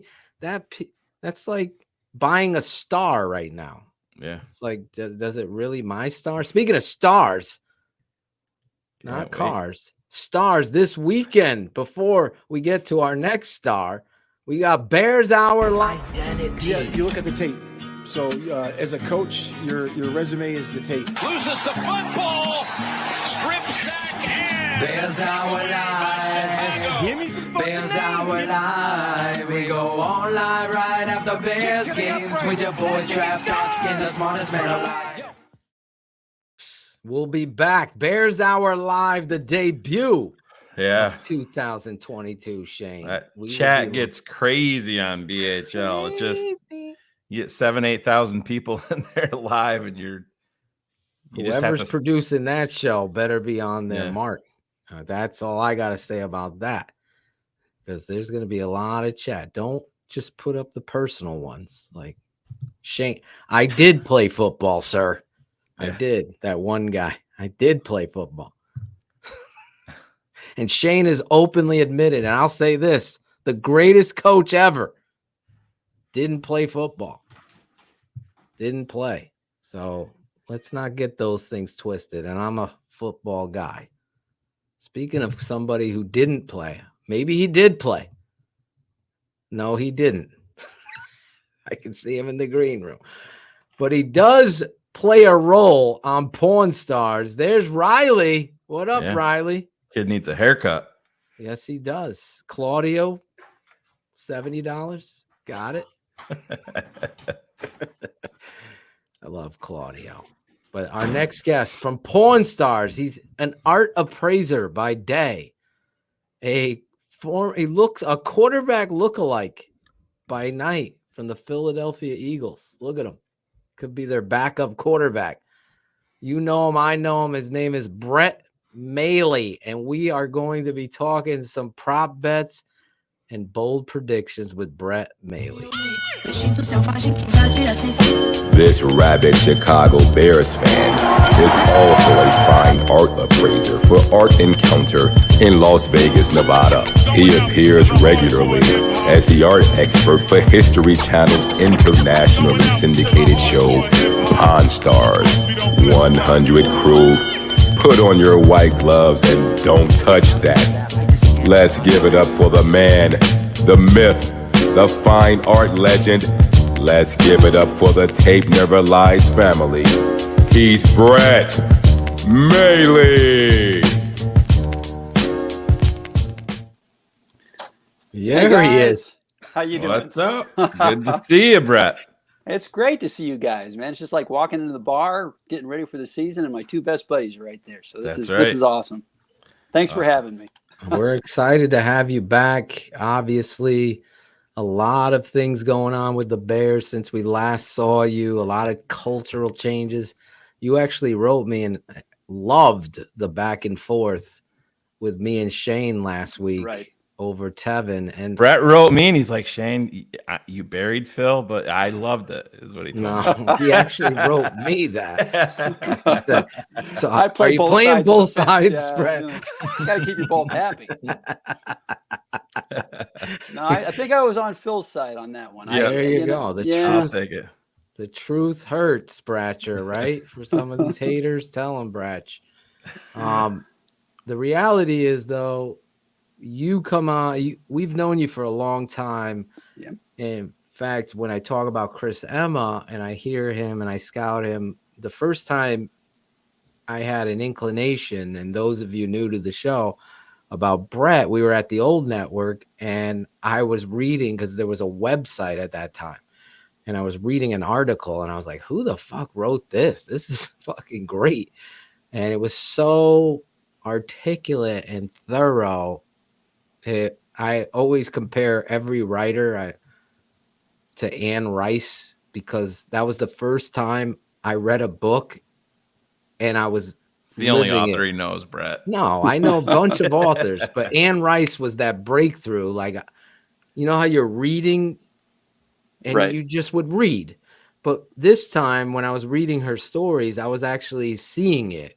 It was a weird moment for me. So with you as a football, I was seeing what you were saying. And that's how we got to know you. And then ever since then, the brotherhood has been where it's at. And we're excited to have you back, man. Well, I'm excited to be here, especially under better circumstances. I mean, last year I was here right around the same time, leading up to the first game. Yeah, I think we were all kind of like, dead men walking. I mean, we knew the axe was going to fall. We just didn't know exactly when and where. And I think we all pretty much figured that first week was going to be a downer. But there's a lot of optimism. I was kind of, wait and see for a while. I had a lot of other stuff going on in my life. As I told you guys, I know you guys had a lot of issues your first few months of the year. We all did. Yeah. So I kind of went Bears free for a while. And when you have a team like the Bears that goes through so many regime changes and promises every few years, and you kind of get jaded a little bit, and you're kind of like, I'm going to wait and see. I'm going to, see how the team responds, see how it ultimately results in wins and losses. And I have to say, about 90% of what Eberflus has done, I've been on board with. I love the way the team's responded. I love kind of the synergy going into the season. Yeah. We may not have the most talented roster, but I think we got a team full of guys that are like-minded, that have bought into the same philosophy. And that goes far in this league when there's so much, consistency from team to team. There's so much parity. You get a team buying in. I mean, look what happened with, our boy Nagy's first year, they bought into it for better or worse. And, they got a 12-win season out of it. So, but I think this is a permanent change. And I think this is more than just false promises or shoe salesman, jargon, as Phil would say. So I'm excited. I've got a couple bold predictions I'll throw in here a little later too. So yeah, imagine having a team with a direction before you play your first game, and 4 years later you're still looking for it.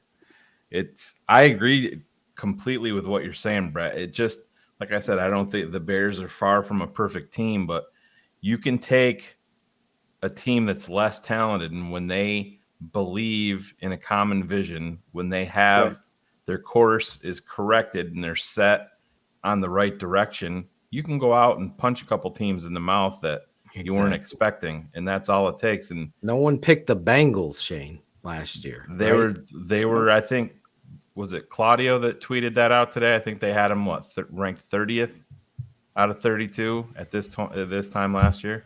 There he is. Yeah.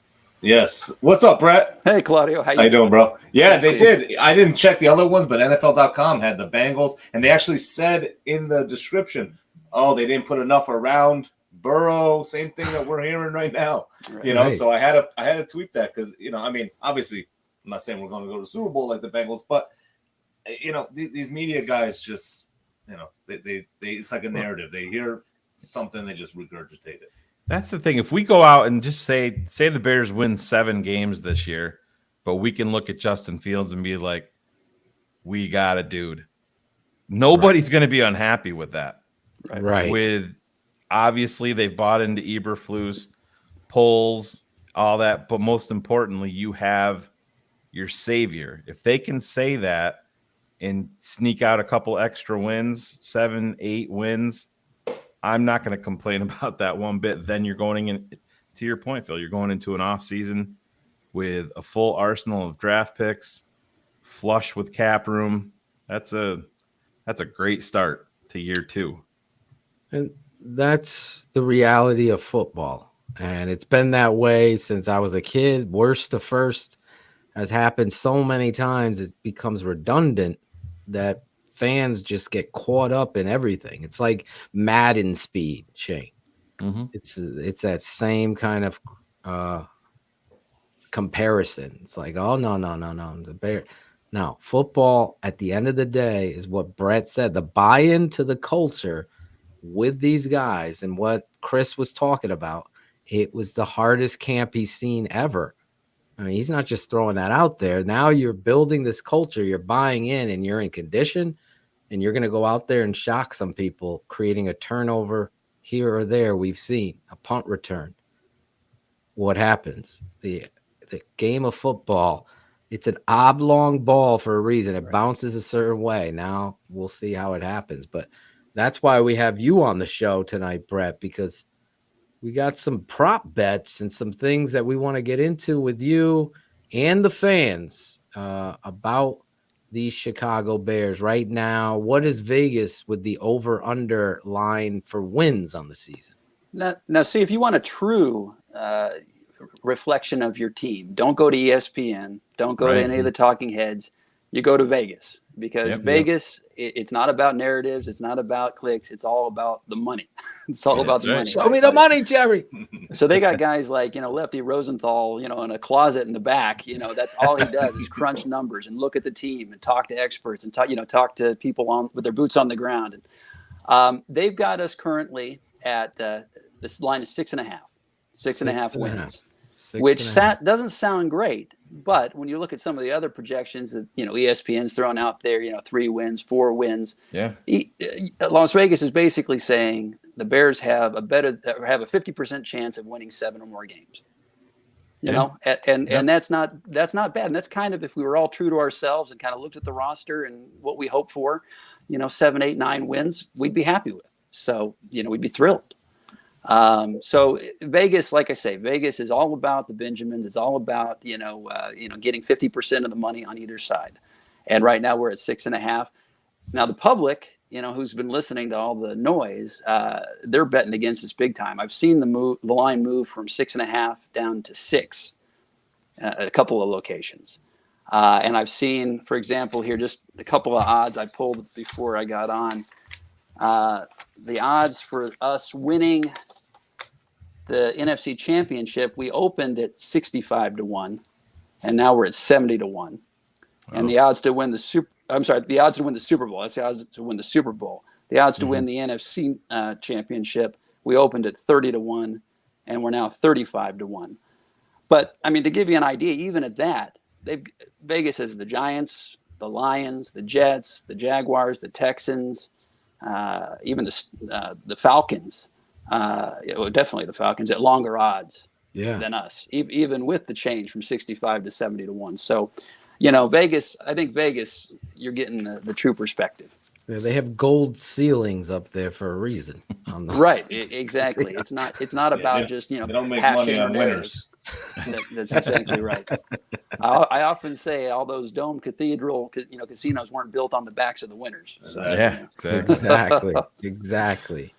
If you're just tuning in, we have from Pawn Stars Brett Maly. He is every year he comes on the show before the opening day, and we bring our guys on there. Vargas is there. Look at him. What's up, Brett? Hey, Ivan, how you doing? Nice how you doing? I'm good, man. I'm good. First time you guys are meeting here. Ivan Vargas, Claudio the Barber. We got AB, Alan Bratcher. Hey, Brett, what's up? Hey, I'm good, Alan. How are you? Nice. So we're going to play these games here with everybody on the show. Is Jackal here? Or is he in the back? Yeah, he's in the Jackals. back hiding somewhere. Oh, there he is. There he is. There he is. Hey, Chris, Jackal, how you doing? Hey, good evening, everybody. How are we doing? So, Jack, All he good. needs How we is a doing, Brett? sweater. If he had Good his to see you. I'm sweater good. on, Thank Hey, you. hey, it would be a come beautiful on. day. It's better than the sweater. Come on, Phil. No, it is. It's got that. You know how you wear it over, like on the thing. You know what? Yeah, true. A little.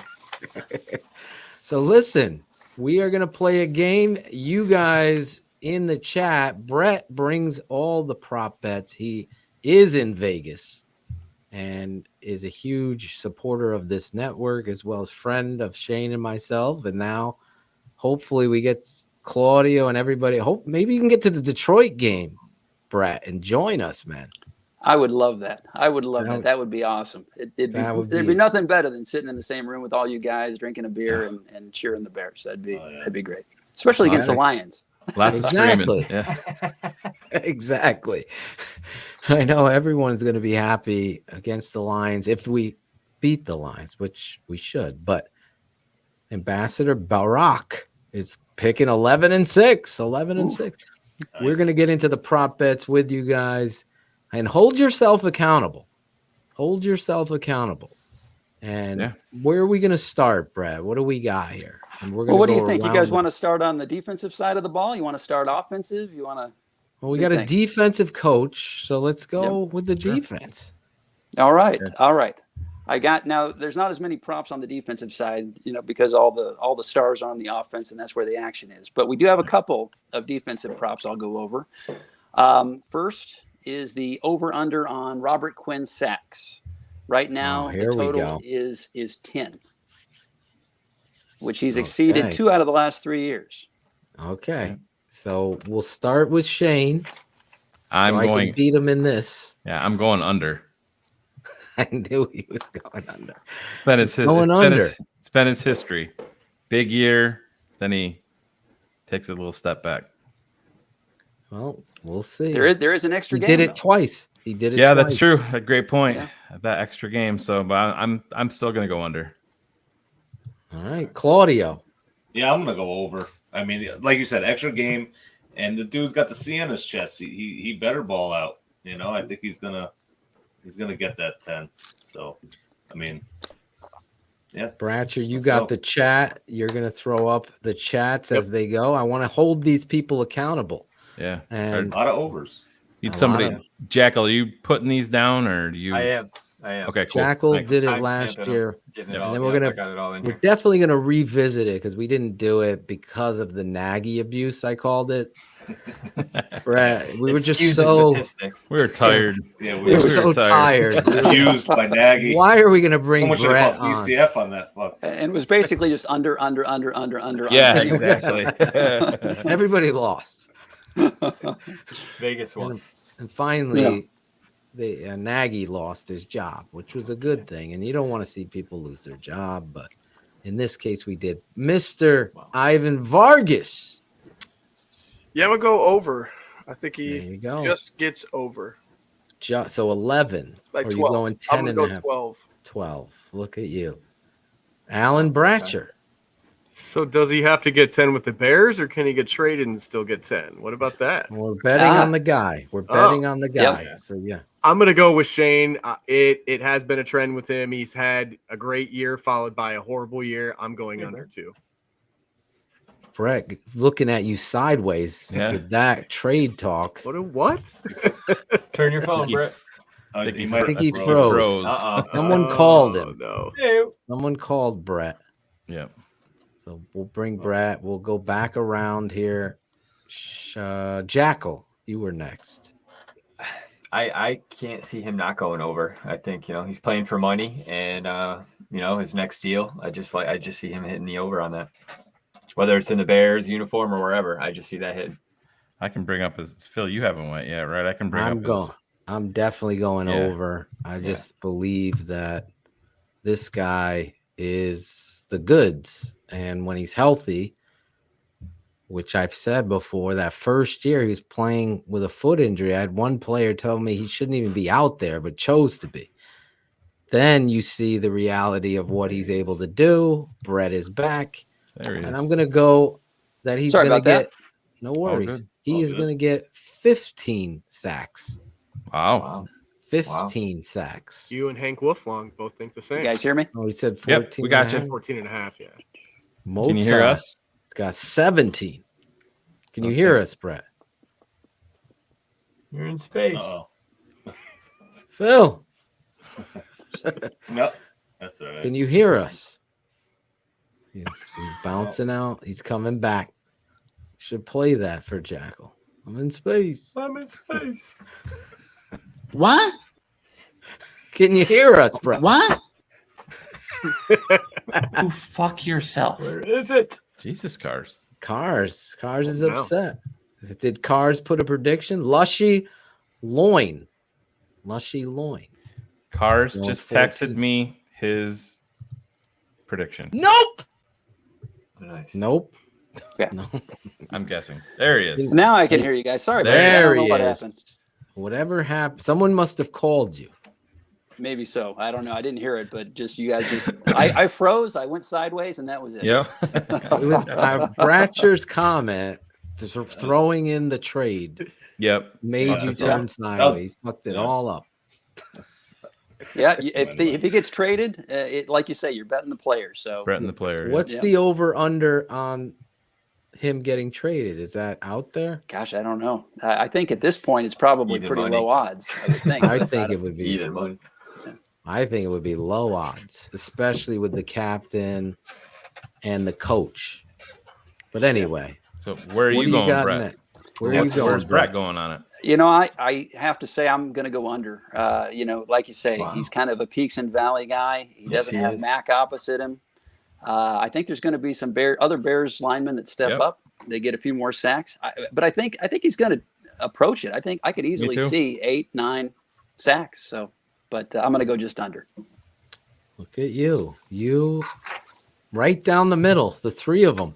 The three amigos on screen. What is it? His last 2021, 18 and a half, then 2, then 11 and a half, then 6 and a half, 8 and a half, 4, 5, 10 and a half, 19, 10 and a half. So yeah, no, you guys, that under might actually be the play.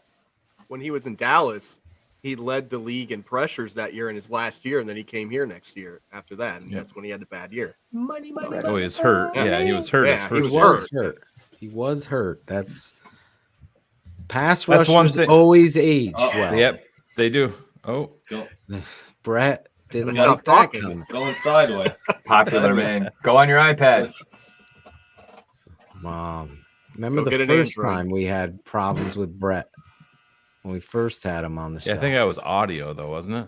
Yeah. This first one. What was that buzzing sound? That was weird. That was cool. Yeah. There it is. What is I it? know. Is it in Claudio's? Yeah. let me- Somebody's trying to butt. Somebody needs. Someone's trying to break in. Someone's ringing Claudio's. I need a haircut, Claudio. They caught him for the internet. Hey, you got any logos for sale over there, Claude? There's hope, guys. Oh my God. I don't know what's going on with Brett. In the middle of a fantasy draft, we're doing the shit. It's fucking. I'm trying to multitask. It's wild right now. I got David Montgomery, Phil. I do have him on the squad, just so you know. Look at that. Yeah, good thing. I like it. Anyway, My hands are right here. Claudio. I was waiting. Claudio. Shane's like, press the button. Put my hands on it. It wasn't me. That had to have been Phil. David Montgomery. I don't press that button. I don't even know where it is. Where is it? Might have been me. Go fuck yourself. Where'd you get David Montgomery? I picked him in the What round? Got him Sixth from the round. Texans. Sixth round yeah. he lasted. Jesus. In a 10-man 6.4. league. How many man league? It's a 10-man league. Oh, okay. Yeah, I I mean, don't know. still. A lot of wide receivers. That's the trend. Well, since you're talking fantasy, if you haven't caught the fantasy football show, this code goes out the door. Claudio hired him to draw logos because he's unemployed. 2047 logos. Just relentless. tape never lies. TTL, the tape. You guys know the tape never lies. Keeping it fantasy Tuesday nights. I promise you, next week, the intro, everyone's going to be on time. It's all going to be an amazing show. Smooth, a lot smoother. Lot smooth, like Pete Rock and CL. It's going to be smooth. It's going to be smooth. Next Tuesday night, every Tuesday night, 10 East, 9 Central, Keeping It Fantasy. And we heard it. We're waiting on Brett Maly, but Shane, should we go into, since Brett is going to be prop bets? Do you want to? We can go into bold prediction. Where'd Cherie go? She had to got a leave? really She good doesn't feel well. Give me some Yeah, fucking Cherie's a little names. under the. Give me some. Cherie was under the weather. Her back's bothering her. back She was just hurting needed to her. go take care of it. Cherie, I'm so sorry to hear that because I was waiting for Cherie's bold prediction. I texted her just to make sure she's okay. I know nobody else did, but just how I roll. I didn't. I even- love all. Well, no wonder your back hurts. Jesus, Somebody Cherie, I'm blow kidding. How'd that back get hurt, Moogie? I'm gonna I just looked text up. her. I just looked up something pretty interesting. So I looked up most tackles. This is on DraftKings. Most tackles for the whole league. Do you know who has the best odds? Meaning the favorite is Roquan Smith. Roquan Smith, right? Plus 600. Look at that. Look at that. I took him in fantasy. He has the lowest. Like everybody is. So he's He's the the favorite. likely favorite. Yeah. Oh, okay. Yeah. He's What's the favorite. highest? I took him. Who's Oh, the highest. Show? Like, give me we got another example. everybody. Like plus. Well, the next whatever. one, the next guy Yeah. is Jordan Brooks at plus 750. Bobby Wagner's plus 800. Fred Warner is plus 900. Wow. Yeah, that's Garner Sorry about that, Minshew, guys. If you're just good. tuning in, Garner Minshew has joined the show. I think I need to ditch the dial up or something. I don't know. We're doing an over under how many times it's going to take for you to get that. The over under. No, bro, we're just joking. It's frustrating. I'm sorry, guys, but Yeah, no, it's all right. So are we done with that prop? I got a Yes. couple more. Yeah. All right. Let's keep going. All right. So we've got we're split down the middle on Quinn. I think so. You guys, you three. Well, let me Okay. move Brancher back. You three, and then us four are on the Quinn side. Okay. And most of the chat was on the Quinn side. All right. How's this one? Try this one. Which Bear defender will lead the team in interceptions? Eddie Jackson, Jaylon Johnson, Kyler Gordon, Jaquan Brisker, or the field, meaning any other defender. Yeah. Jaquan.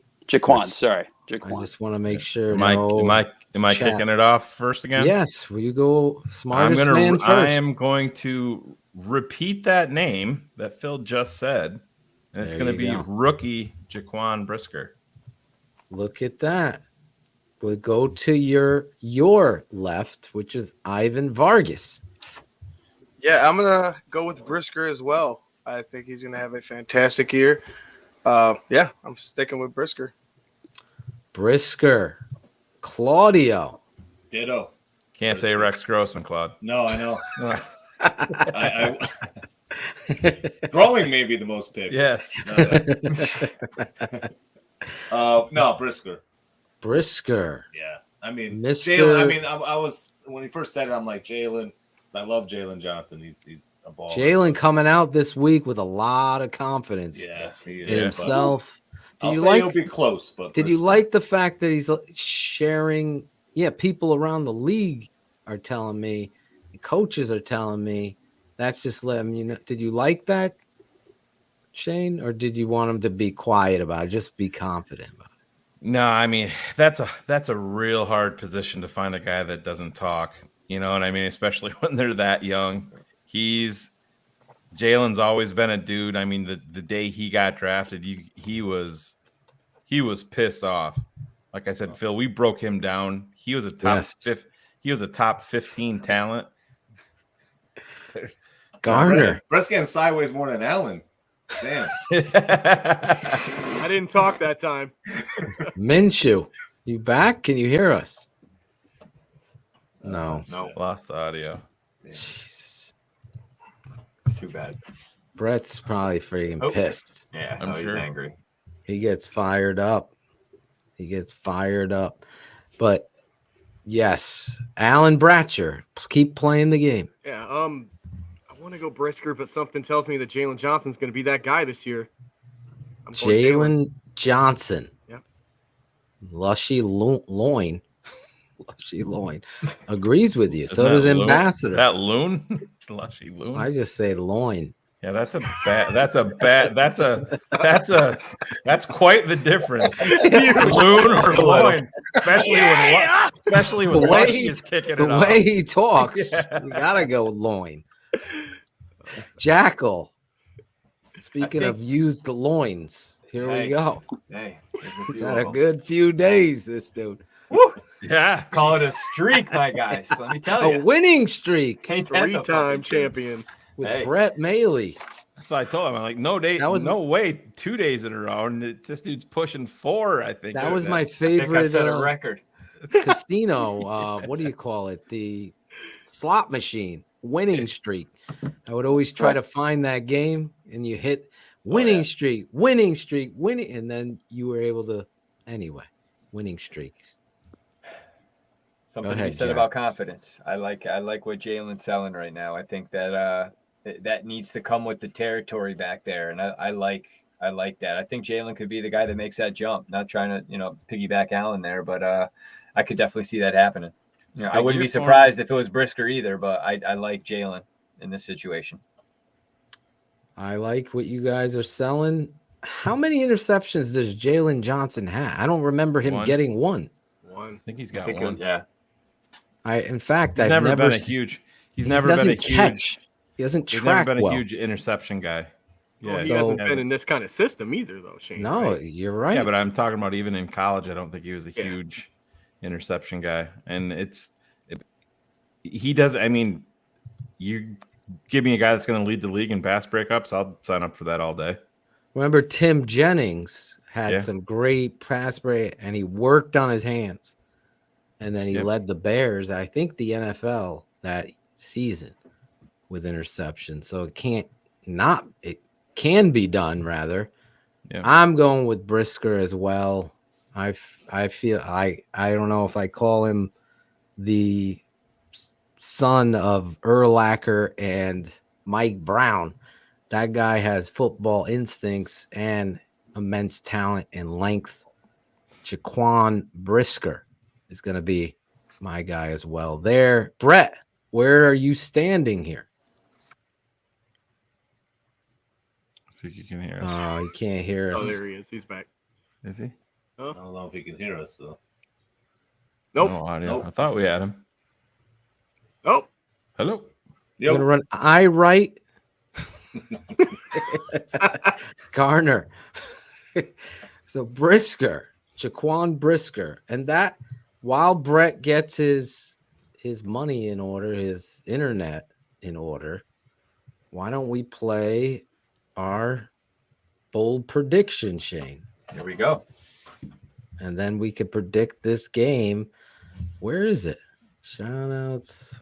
There it is. Cherie missed it. I mean, if I'm going to root for a team, I want to give it all I Next got. play. Pass. There was no You rhyme or just reason. drove down the field. Mr. Montgomery breaks a huge run. If he scores on the run, you don't got to worry. But you do got to worry because he gets tackled at the freaking 15. There was no rhyme or Next reason. play, shotgun.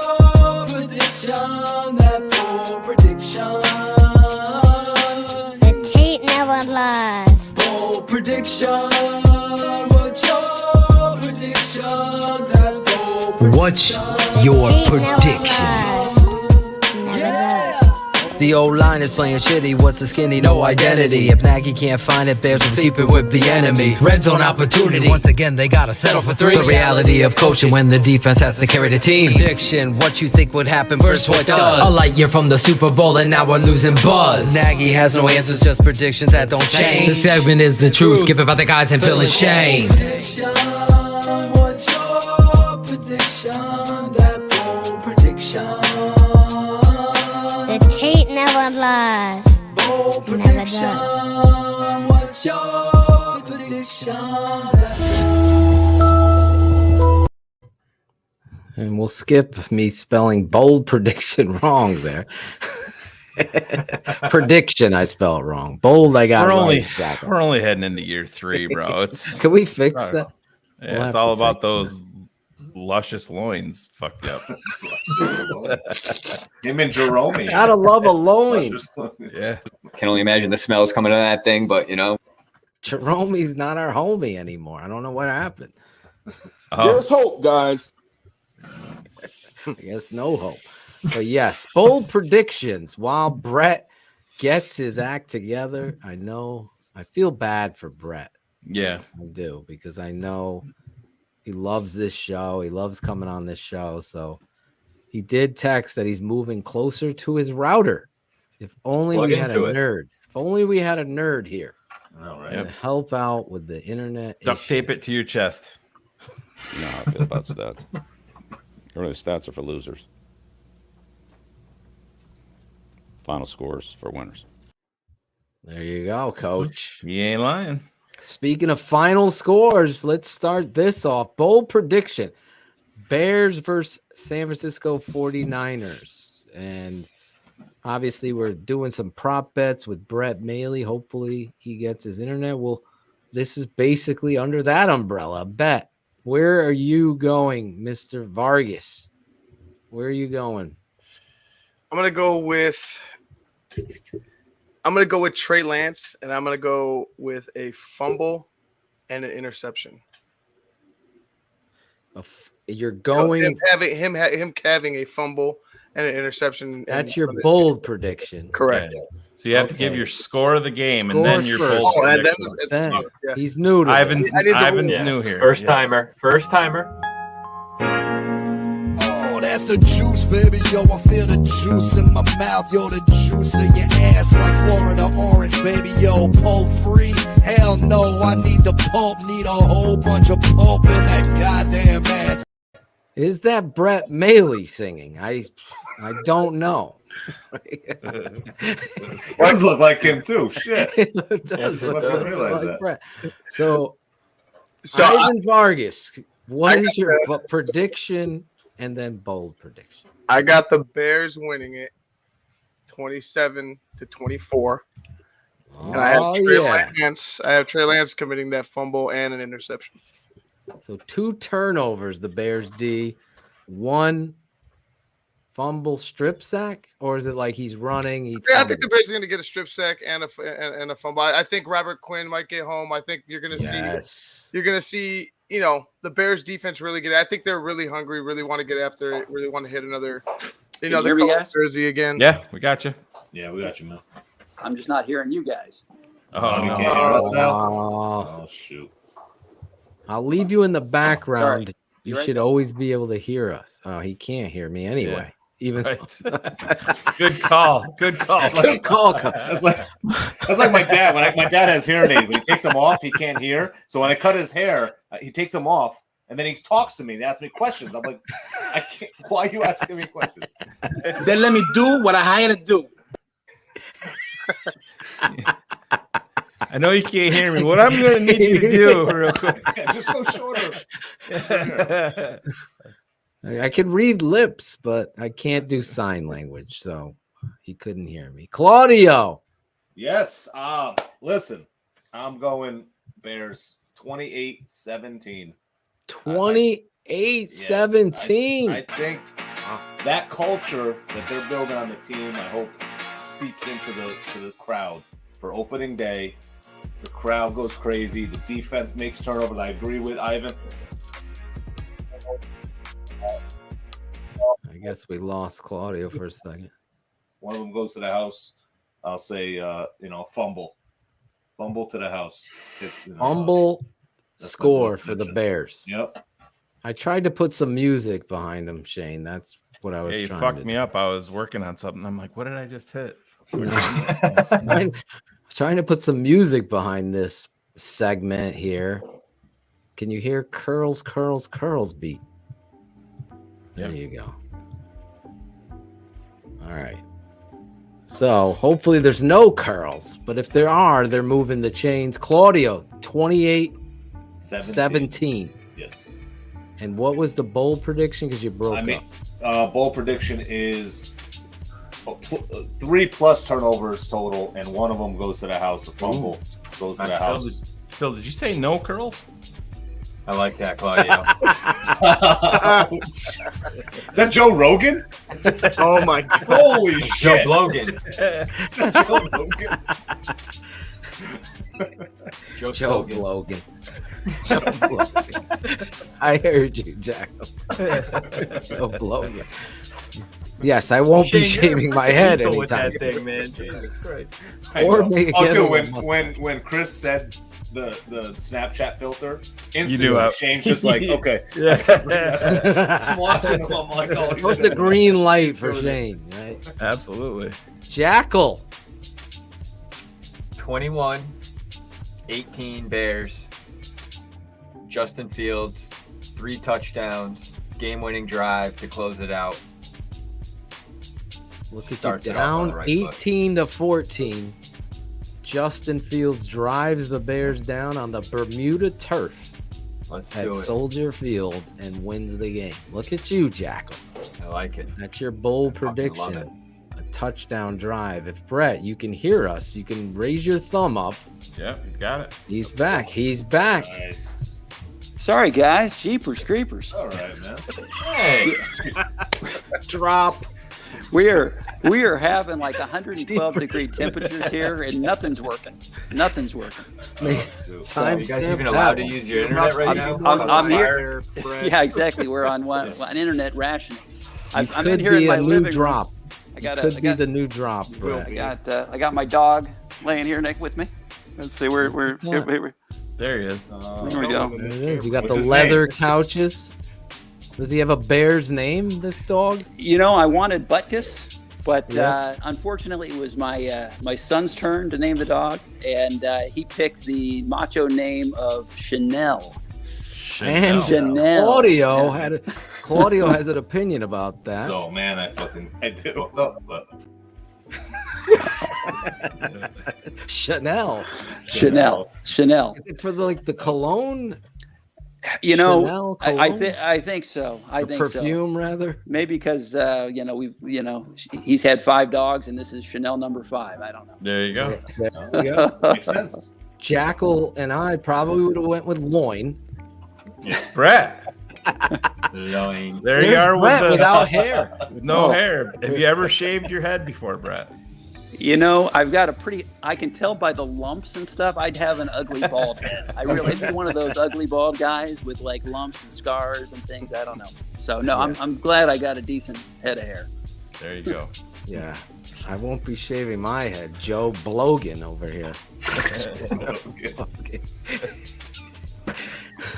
Alan Bratcher. We're doing bold predictions, Brett. Then we're going to get back to yours. We just put it under the envelope of predictions. Here we go, Bratcher.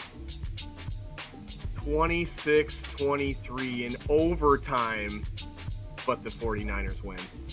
Oh. Whoa. But my bold prediction on the roam. Yes. is that Justin Fields outthrows and outruns Trey Lance. Okay. Is that a bold prediction, Shane, in your opinion? It's slightly weak. And out touchdowns in 2. How about that? There you go. All 3. You could have went crazy bold, like I'm going to produce a crazy fucking funny drop. Everybody's like, holy shit. Brad, you're stepping up. Nope. That was me, by the way. Yeah. Listen, if we can't laugh at ourselves, we're not living. That's right. Brett Maly, as a guest before me and Shane, do you want to predict the game and then give us a bold prediction of the game? You know, I think that the Bears are going to win. I've been talking with some Niners fans. They're cocky. Seems like the team's a little cocky. Yep. I think the Bears are going to ambush him. I'm not real impressed with Trey Lance. I think, this is going to be a baptism by fire for him. I think our secondary might get a couple of picks. So I think it's going to be very close, but I think the Bears nip them 24-20. Nice. I like it. And we almost beat them last season. And with incompetence. Justin was just being Justin. Let's see what they do. I'll go next and end on the smartest man, then back to some more props with Brett Maly. If you're just tuning in from Pawn Stars, he's in Vegas, giving us the skinny on the prop bets. 6.5 wins on the season is Vegas. Vegas, as Brett says, is the best to go by where the expectations are. For me, I believe the Chicago Bears are going to beat the San Francisco 49ers ass. And it's going to be 28-14 Chicago Bears behind David Montgomery, a stunning 173 yards rushing and 3 touchdowns in this game. So there you go. 173, Brett, from David Montgomery, and 3, count them, 1, 2, 3, Justin Fields. I won't fold anymore. 28-14. Shane, the smartest man. Are you as confident as I am? Before Phil literally almost took the same score I had in my head. Oh, really? And damn near the same. I didn't have the yards, but the touchdowns where I was going to go. So I'll switch mine up for the sake of the show. I have 28-13 Chicago. Look at you. And not only is Cole Kmet going to score a touchdown, he's going to have 2 touchdowns. Yes. He didn't have 1 last year. He's going to have 2 of them in week 1. And his ascent up the tight end ladder will begin this Sunday. Like that. As the Bears move to 1-0. Nice. Cap can't call me crazy. There you go. Everyone's putting the predictions in. You guys in the chat, I know Jackal and Vargas, as well as Bratcher, are watching you guys. Colin, Crane, 24-17 Bears. Joey Torres, 21-20. Bears block field goal for the win. Yeah. A lot of people picking the Bears. I haven't seen one pick yet. 27-14. Where's Cherie's bold prediction? You got to get her on. There he is. He looks like Chris Sandlin for a second. Oh, God. Fighting words. That ugly mug. Tell me it didn't look like Chris Sandlin for a second. Holy shit, it does. Oh, my God. Yeah. Oh, my God. Bald heads. Chris Sandlin. I'm just texting Cherie for her bold prediction. And then we'll move on. Actually, we'll move on and I'll update you on Cherie's. You guys in the chat as well as watching, put it. You talk a lot of shit towards me and Shane and probably some of the other guys on the. Put it in the fucking YouTube tomorrow. Your bold prediction. I'll hold your ass accountable. In fact, I'll have Jackal or Bratcher screenshot every one of you. And I'll talk shit about you later. But yes, we're gonna be that sounds live like an and accountability pop-up show on Patreon. Accountability pop-up. Accountability Monday. Pop-up. I can do this shit.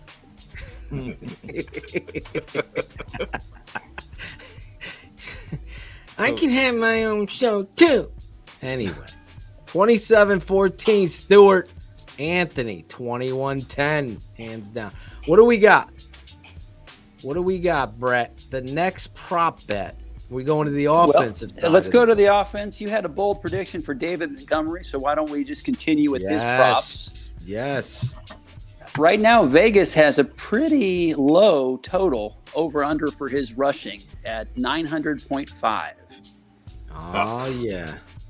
Okay. So, what do you guys over think? Under, Claudio? We start with you. Over. I mean, with Montgomery, I would do almost over in any category. I think he's going to exceed the expectations that Vegas and everybody else has. I think he's easy 1,000-yard rusher. Nice. Yeah.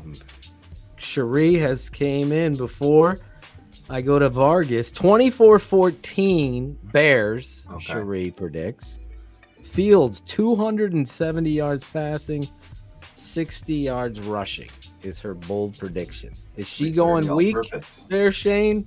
Is that weak? That I don't think that's weak with the way that the 270. analysts have been trashing true. the Chicago Bears and their talent. If you come out of week 1 with 270 and what'd you say, 2 touchdowns?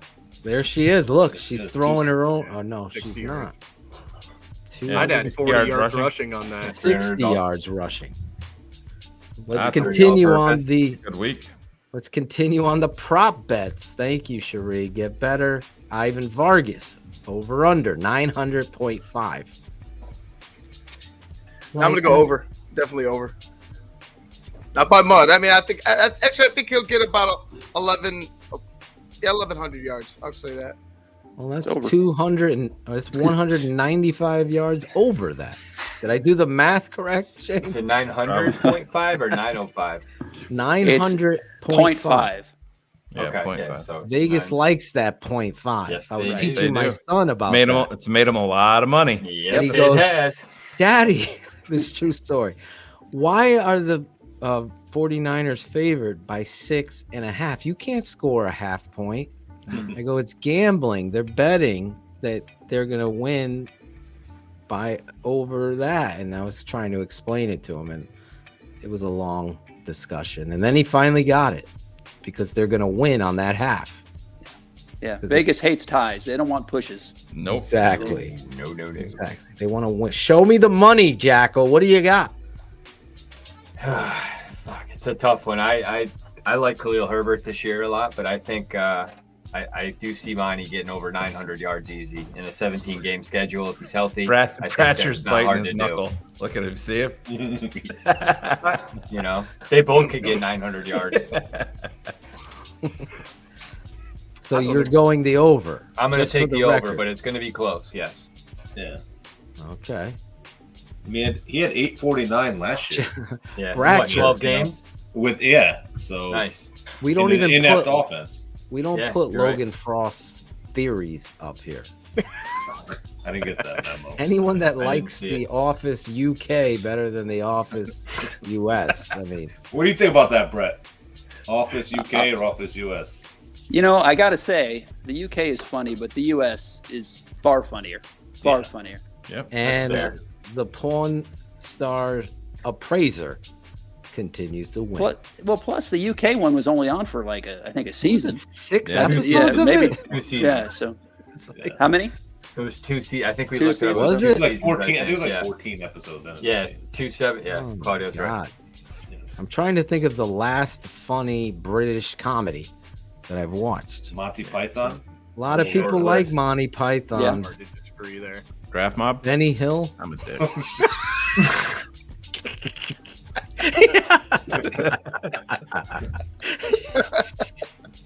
Shane is Oh, that's unbelievable. funny. Alan Bratcher. Alan Bratcher. I'm gonna go over big time. I think Monty's gonna have 1,200 easily. Going over 1,200 yards. Much more than Herbert. I'm definitely over. To Claudio, I think you said it right, bro. If he can do that without any rhythm, think about with a coach that understands, okay, he just got 16. Let's give it to him again. Oh, it's the fourth quarter and we're up by 7. Instead of throwing all goes, let's fucking actually run with the identity. Imagine. Yeah, it's like my 11-year-old son playing Madden. He's up by 28 points and there's 13 seconds left and he's going deep. Yeah. Exactly. And for the record, I do like Khalil Herbert. I just know it's like, do you remember the backup running back behind Barry Sanders? Does anybody remember? No. Is there a prop for him? Exactly. Khalil In the Herbert? fantasy world, we always get these. Okay, what's the backup running back because we got to draft the handcuff? Exactly. Thank you. I I didn't know what the term was, but go ahead, Shane. What do you got? I'm going over 900.5. I'm not going to predict, 16 or 1,700 yards for Monty because I think that I think they brought in a stable of running backs for a reason. And let's not forget about number 1 likes to use his feet also, so that's gonna shave some off the board too. But with all of the chaos that was surrounding this team, especially on offense, Monty being dinged up with his knee, and would you say it was, Claude? 8 what? He almost approached that number. He had 849 yards in 13 games. In 13 games, yeah. So if I was laying down money, but with a shitty offense, where he's getting taken I'd be punching it over. And I think that's, like I said, I think you're gonna see. I think Phil, you and I talked about it. I think that's why he's the honorary captain game 1. I think that tongue's going to be dragging on that new turf on Soldier Field, and they're walking off the field. I don't know. There's something about the kid.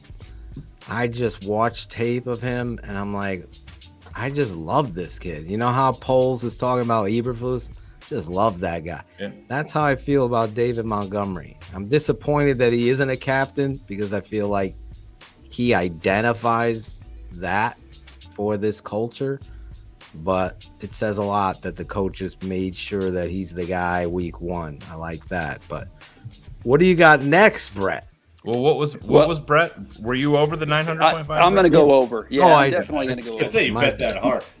That's 53 yards averaging if he plays all 17 games. If you go to FanDuel's 800.5 over under. Really? Wow. Yeah. Wow. I better get on that shit right now. I'm going to take it right now. I'm going to tell Larison, put some money.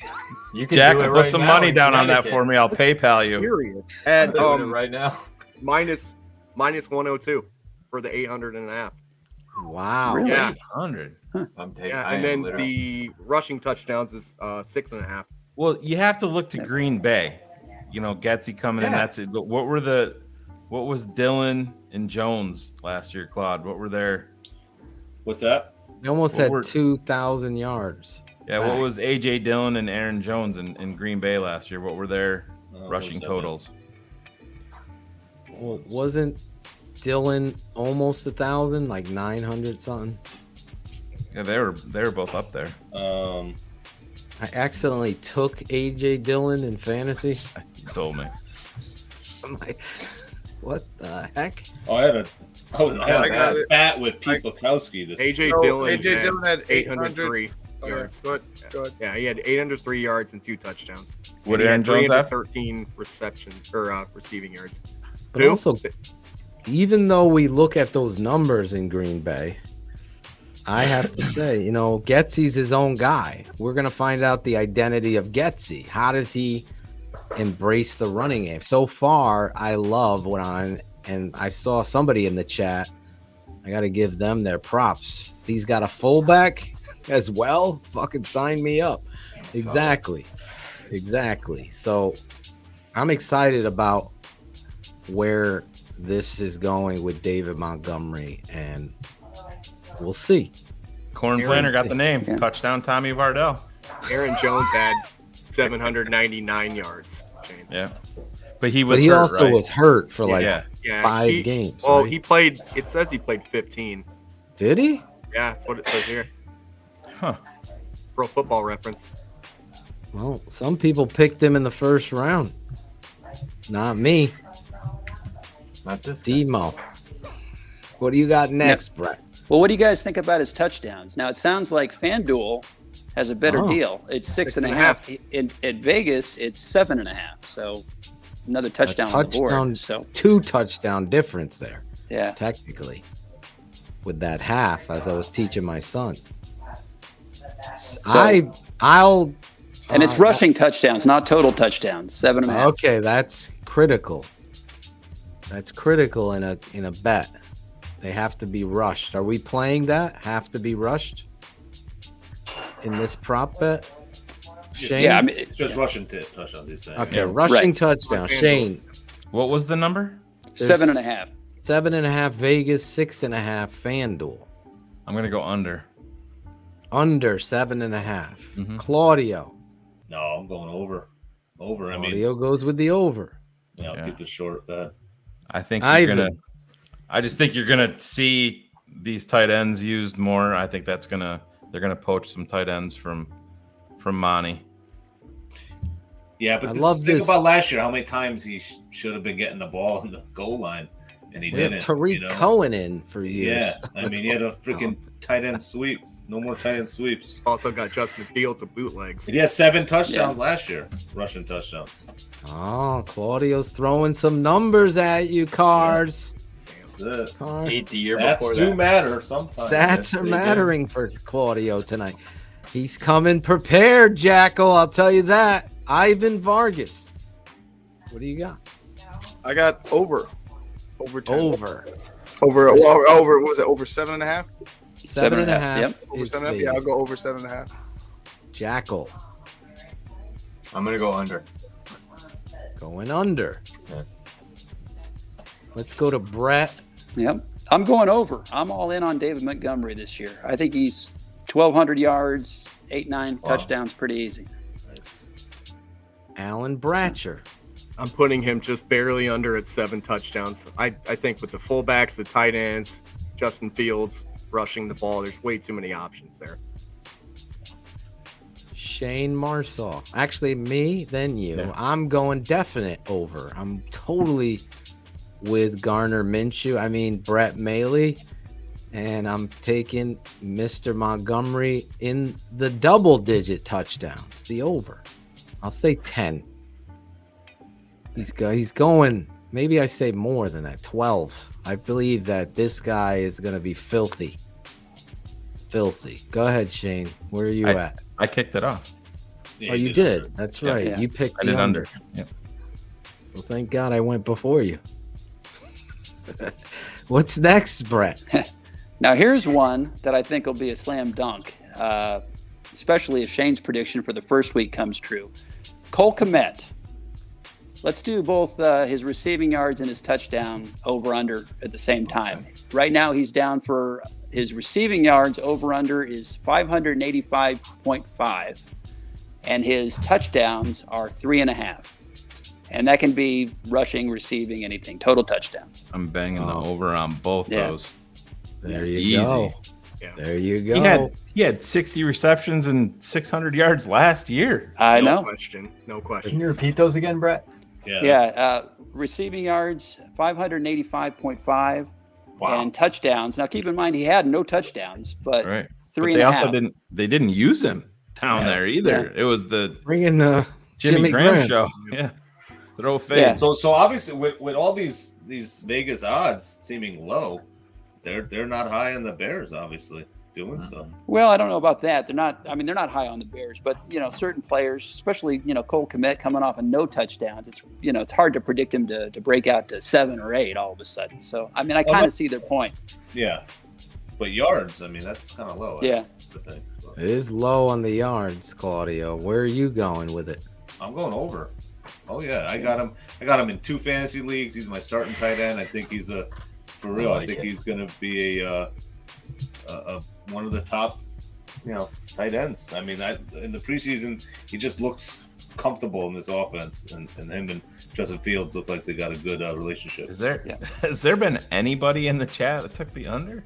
I don't think this one. No. If Vegas is doing this, you need to jump on this bet right now. Seriously. And if you can't come to Vegas, go to FanDuel. Sounds like FanDuel's got pretty good.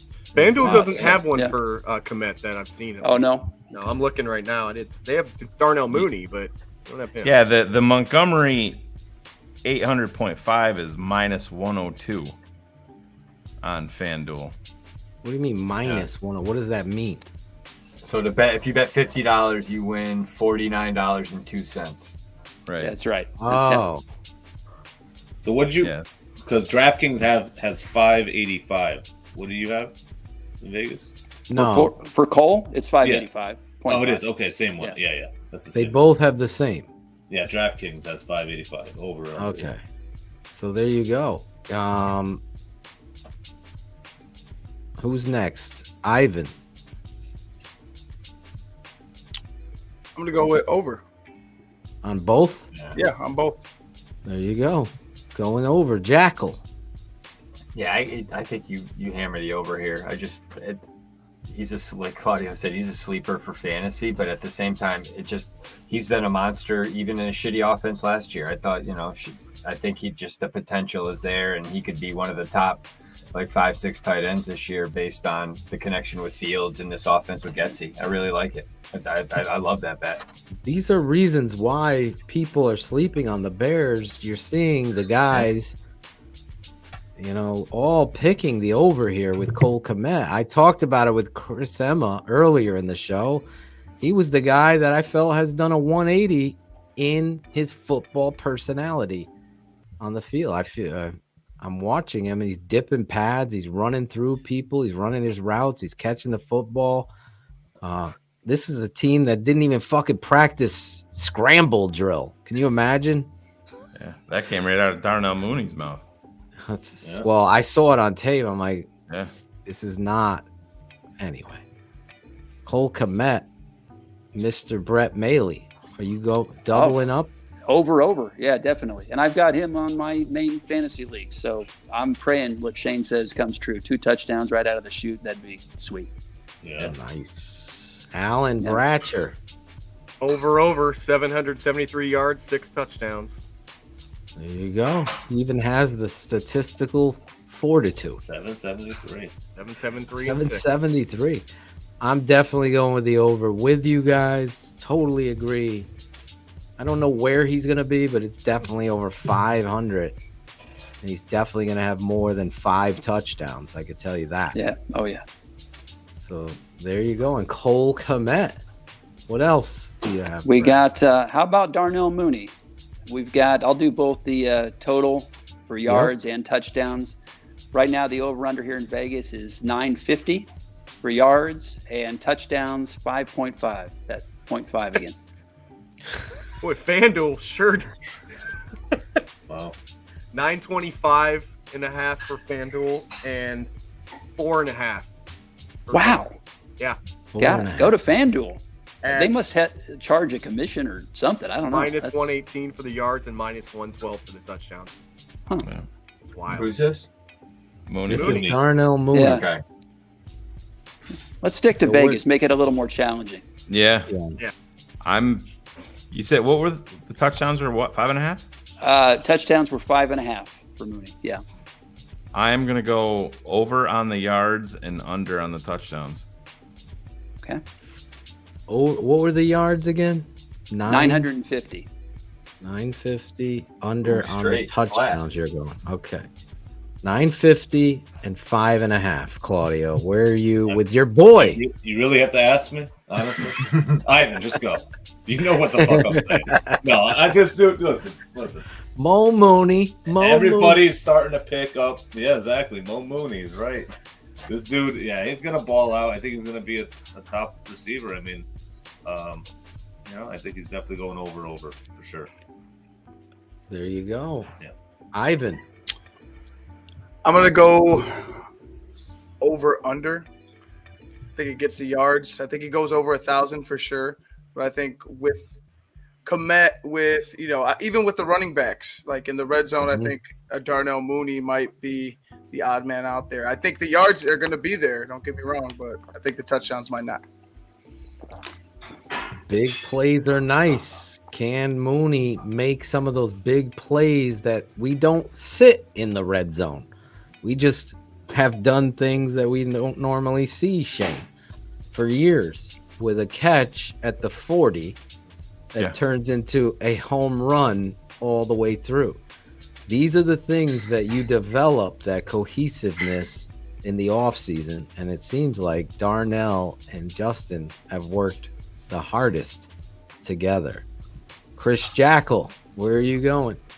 And to just piggyback your point, Phil, I think that speaks to him nailing the over on the yards. I think he's definitely, he had just over almost 1,100 last year. So how can he not hit the over there?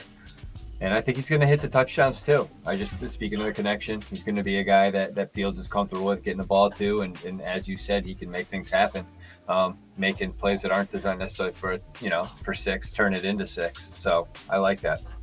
I like the over. I'm either losing a lot of money or winning a lot of money. Over. Brett, where are you? I hate to sound like a homer, but I'm over. I mean, we got an extra game to play with. Yeah. He already had over 950 yards, so that's a slam dunk with, Fields playing the whole season. And I can see, I could easily see him. I don't think he'll have 10, 12 TDs, but I could easily see 7, 8, 9. So, no, I'm going to go over on both again. We got an update, Shane. Jim Larison Kittle just bet the over on David Montgomery. On those prop bets. We're trying to figure out how much to bet now. $2,000 down on David Montgomery. Baller. On that bet. Can you do that on FanDuel? Wow. Nice. Just did 2K it. to win 2K. There you go. Basically. Yeah. Right. Right, Is Brett? it? All right. Yeah. Is I'm sorry, it what was the 2K question? on 2K? I can't really read the... I mean, that's a serious bet. You bet the over Yeah, right. 805 yards. So he went on FanDuel. Yeah, because Yes. it's 100 Yeah. yards. He put less. 1,000 on that, and then he Yeah. went over on the touchdowns and put 1,000 on that one. So he He went bet 980 on 2,000. 1,000. So there you go. You can only put How you do it? $1,020 on FanDuel on that. Yeah, he said there's a limit to it. It's 1,020. So there you go. Our boy Jimmy Larison throwing in a prop. Winning money right there. The only thing What that about- suck about prop bets is they basically have your money for 6 months. Yeah, So- exactly. Yep. They're holding your money on you. Right. That's right. a great call. Well, why don't we Mr. finish Mr. up- Bratcher? Yeah, I'm hold sorry, go on. ahead. He didn't go and I didn't go. Both. I'm going the over because of what I said to make it quick for you, Brett. What about you, Alan? Same. Over. Over. So basically, everybody on the panel seems like everybody, but one person in the chat said under on Mooney. Where's your next one, Brett?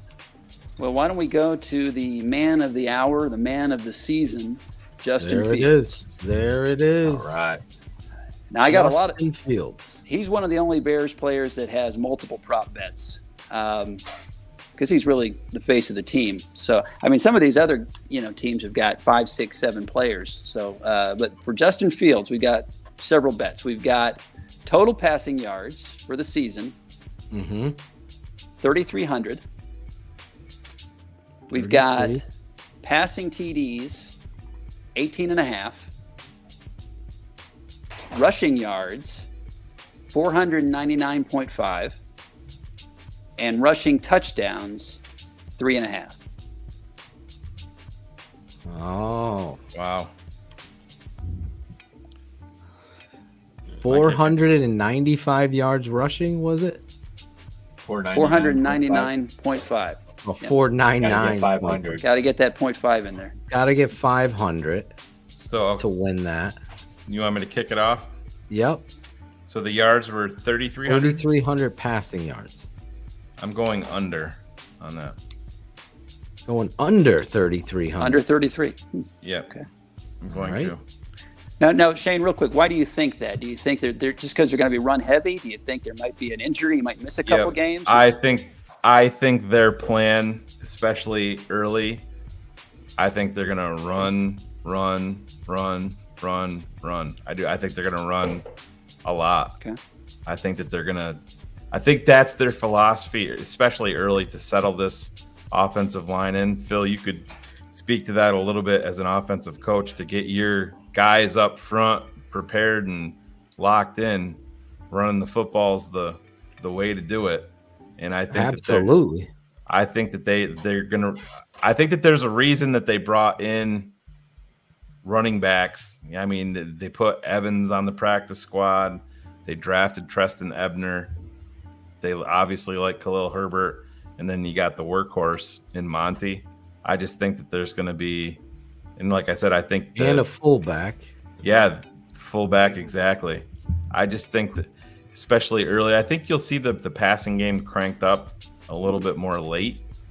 But I think early in the season, they're going to try to settle some things down, and you're going to see.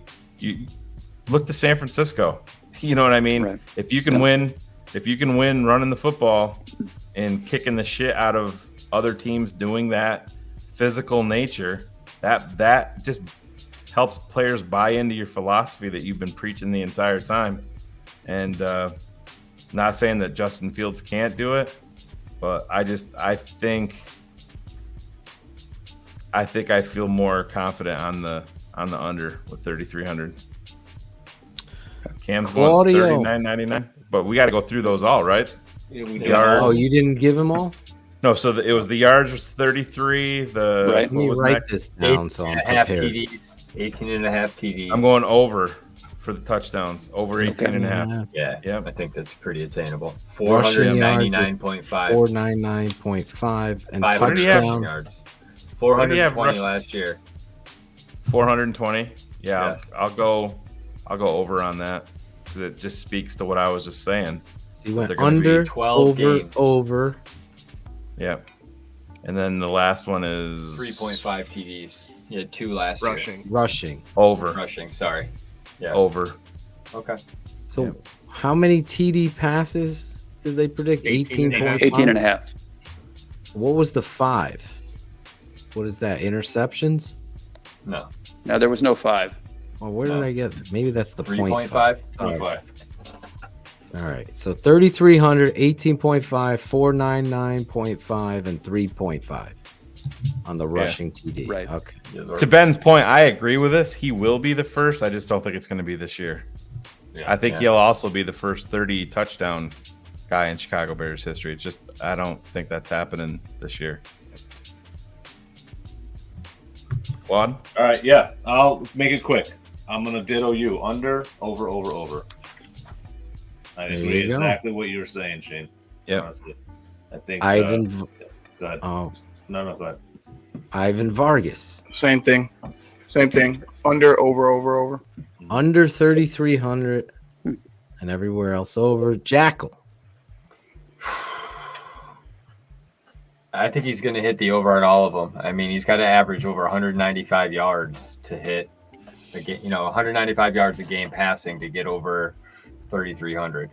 Yeah. And I think I think that's doable with this offense. It sounds like. I mean, I can't see him not hitting the rushing marks based on such a short sample size last year and almost doing that. And now with this offense, I like all 4 of those bets. Over. There you go. Brett Maly.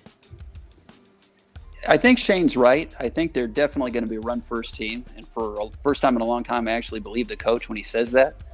But I think a young team like this with a little bit of a talent deficiency, there's going to be games where they're going to be down 10, 14, 20 points.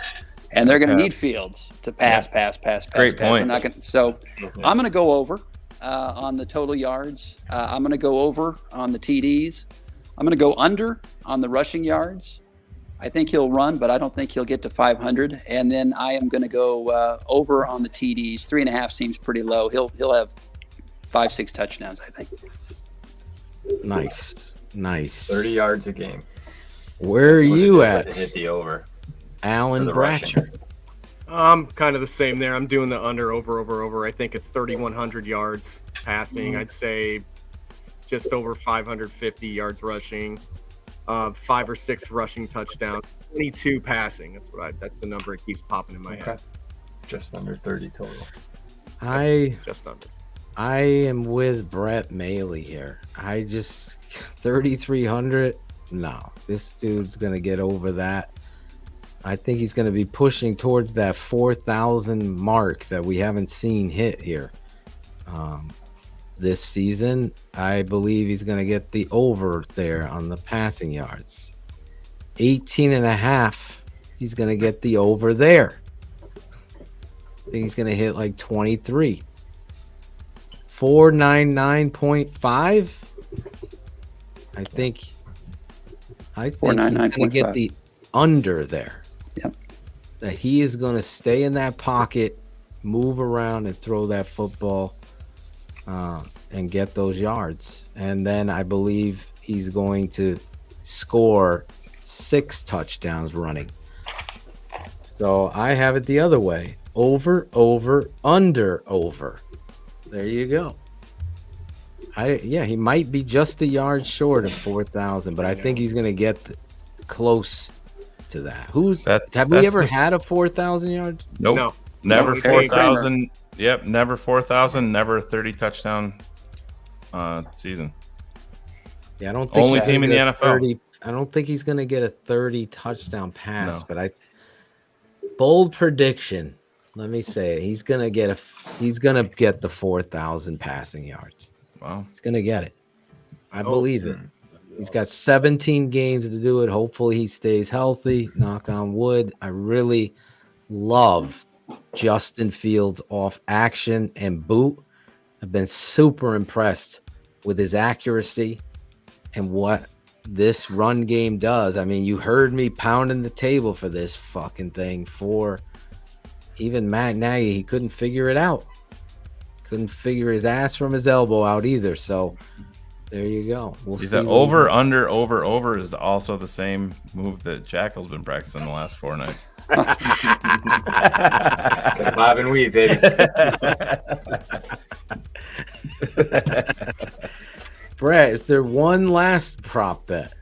Well, just before we get off Justin Fields, he's the only player that they have up for MVP consideration.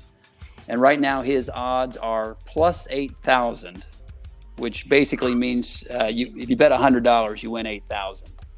Really? Yeah, he's down there with the likes of Mitch Trubisky is also plus 8,000. Baker Mayfield's plus 8,000. Jameis Winston is plus 8,000.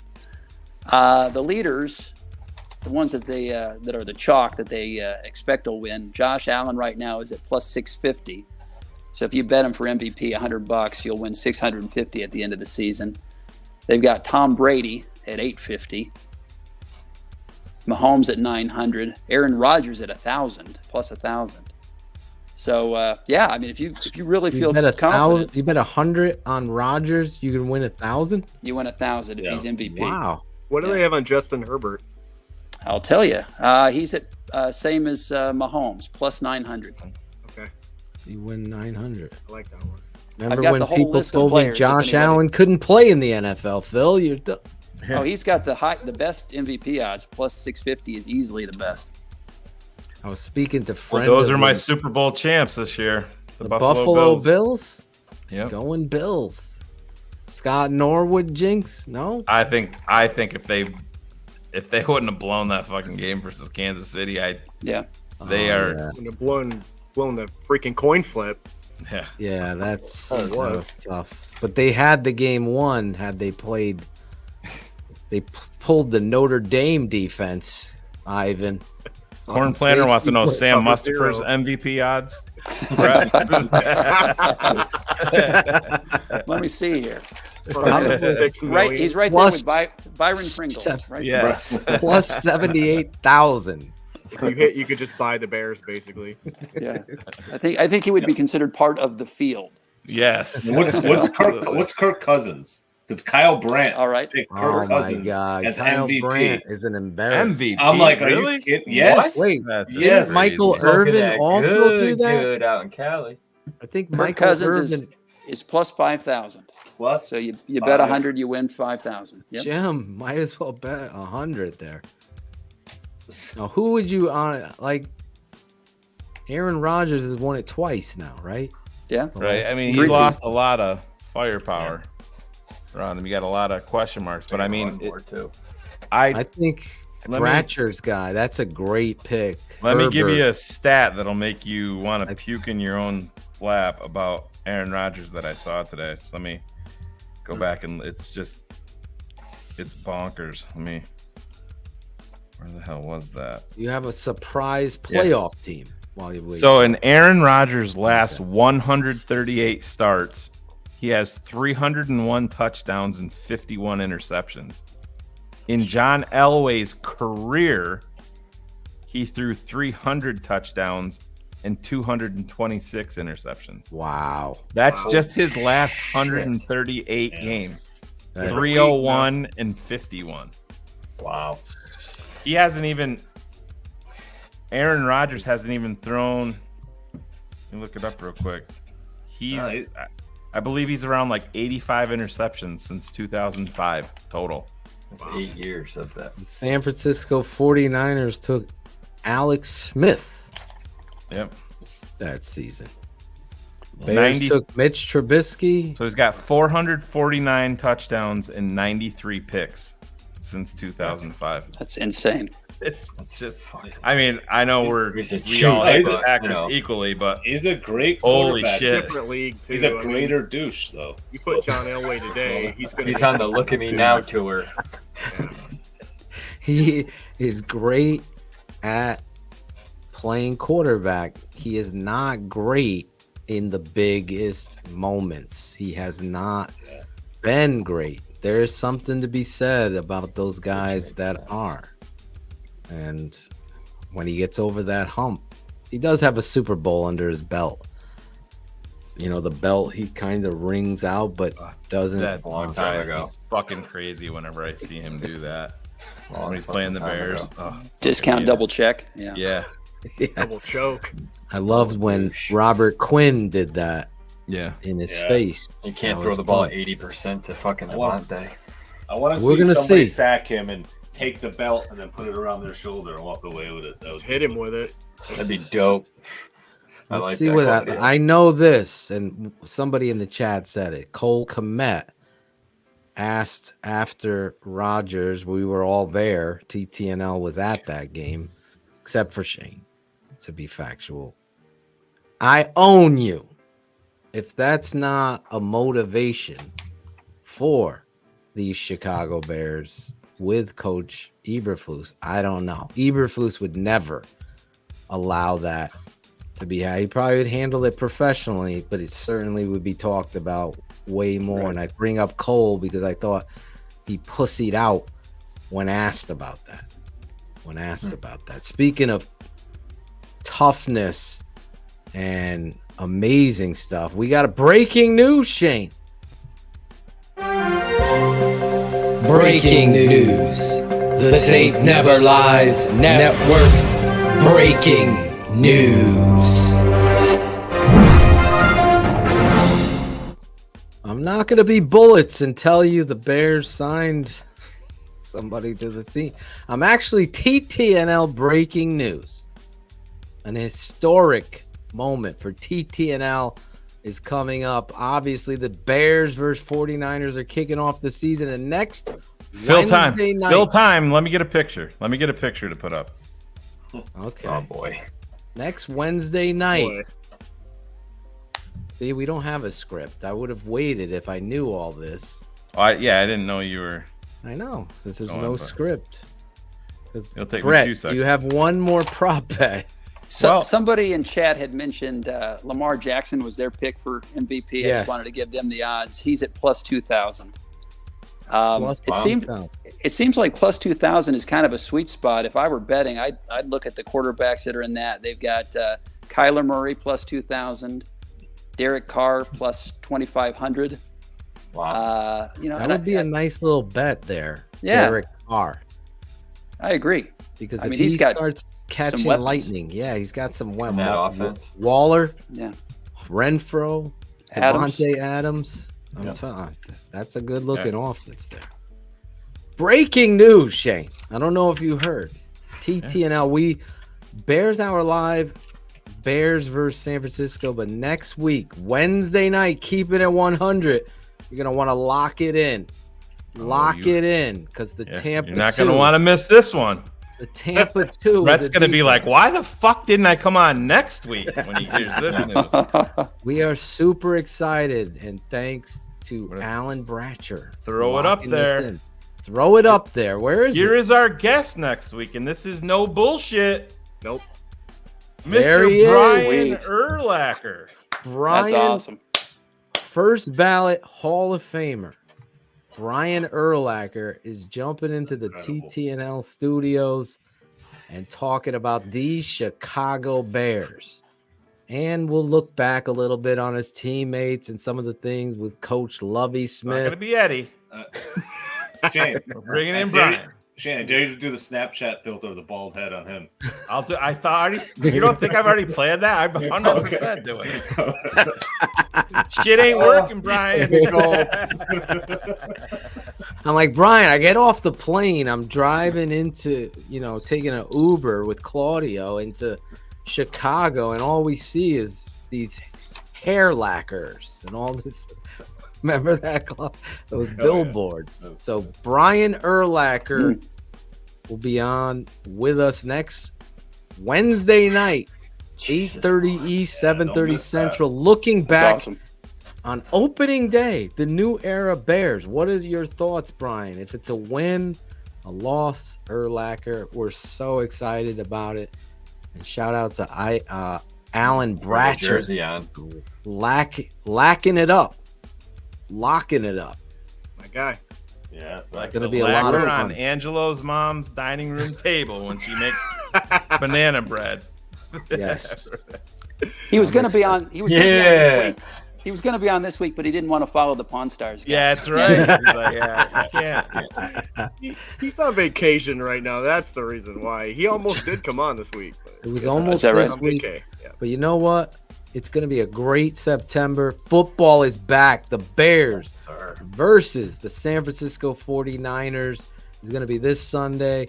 We'll be going live immediately after the Bears versus 49ers game. All of us predicted the Bears to win. Where are you standing? Ivan Vargas doing this for us. Yeah, you look at the tape. So as a coach, your resume is the tape. Loses the football. Strip sack and Bears our live. Bears our live. We go online right after Bears games with your boys draft talks and the smartest man alive. We'll be there. I know I'll have something to rant about because there's always the officials.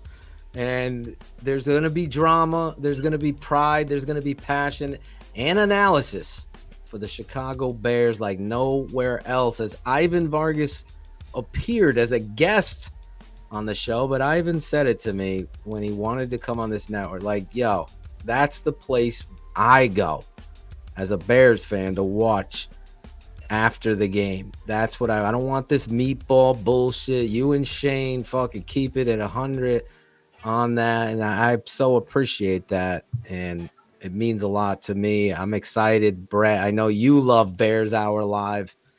And no doubt. And I got to say, I mean, all the other shows you guys have been doing, great. I mean, Cars Keys, I love the breakdown. I love the stats. I love the interactivity. I love what you're doing with your dad, Phil. I mean, this is the place to be for Bears news. This is the only place. I mean, really, you get it all. You get the stats, you get the passion, you get everything you want. And I couldn't be happier to be a guest. Well, we love you coming on the show. Shane, are we doing tweets this week? Or we'll skip them. We'll save them, yeah. And real quick, Brett brought up Cars Keys. We are very aware that the NFL season officially kicks off at 8:20 p.m. East tomorrow night. So we're going to roll a little bit earlier on Cars Keys. A lot of Trey Lance info coming out tomorrow night that should get Chicago Bears fans happy. But we're going to roll at 7:30 East with Cars Keys Season 1, Episode 3. Cars.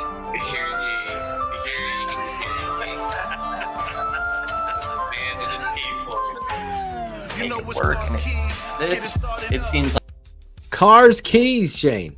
Oh yeah, I've looked at some of the stuff that he's got ready to go, and Cars is right in his wheelhouse with this, man. He's awesome at it, and he makes my job easy because all I got to do is show up and fuck up the open like Claude does, and the rest is all. Not tonight. The rest is all easy. You did. Oh, this is Claudio the Barber.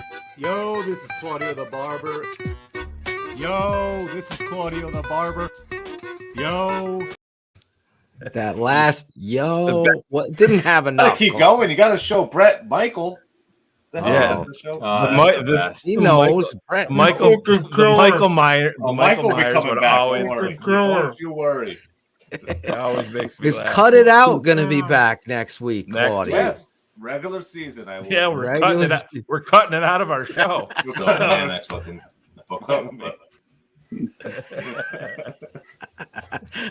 Claudio, you could say a lot of things about Claudio, but he definitely gives you a lot of great drops. I don't give a fuck that he smokes weed. They all smoke weed. Smoke weed every day. There you go. Claudio the barber. The best part about that drop is when we first did it, Claude's like, guys, I don't even smoke weed. Now everybody, his quote was, That's a lie, I don't I even know for a smoke fact. weed as much as I used to smoke weed. Exactly, yeah. That was his first. But remember when he was so high for his first... that was bad. The spray. He was so panicked, Brett. He did this spray. Oh my god! And he must have went Supposed over to calm the you yo. down. A little too much. Oh, it fucking He was got him like so nervous. full on that- like the sirens second night, were right? going Or off. second time? He thought someone was coming to arrest him. That's how high he was. And look how far he's come. He has. He has.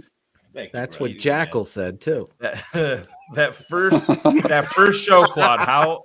How many times did you want to practice your open leading up to that first show? I said it before. I mean, I still have the notebook. I have like a whole 2 pages of my open, what I'm going to do. He's like, I know we just went over it. This is the 17th time. Could we just do it one? I'm like, you're saying yo, dude. It's just yo. But no, because you were like, oh, you got to talk about this. It's like, yeah, but you guys do this all the time. I don't do this. You're on the air, baby. It You're is on, different. Claude. Before Cars Keys debuted, Cars texted me that morning. He's like, dude, I couldn't even fucking sleep last night. And I'm like, dude, you've been on, hundreds of shows with us at this point. He's like, yeah, this one's different. This one's different. But it's Phil, we've talked about it when people can be in the chat or they'll giving us a bunch of grief and we're like, all right, come on. Let's do this live on air then. I love the challenge. And we're bringing that back, right? Ivan and Jackal. Yeah. BHL, we want to bring you one passionate fan. Yep. Honestly, at least one. I know we like to hustle. Just not on the nights when they play prime time. Yes, we just won't do it on prime time nights. Yeah. We can maybe do phone call questions too, Phil. Still, We're trying to get that. Bratcher doesn't want me to ever sleep. Bratcher actually was. I'm like, so we get a line? He's like, no, they just use my line. I go, you're gonna have all these fucking people, random people, prank calling. You're gonna give out your number? He's like, fuck it, I'm gonna do it. If it ain't my number, I'm cool. Yeah, we'll give him If you want to do it, tweet that shit out, Jackal. We'll talk about it, Jackal. Let me know. Bratcher said, let me know you want me to send it. I'll put it At Ivan and Jackal and Bratcher. Let's brainstorm what Bratcher is serving for BHL. Maybe we can do it after the game and have it for keeping it 100. Will be much easier, but we'll see. That brings us to this part of the show. Brett, don't go anywhere. You're a big part of this. We got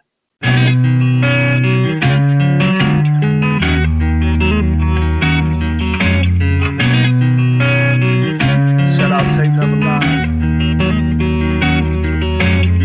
Shout out, I know you hear me, baby.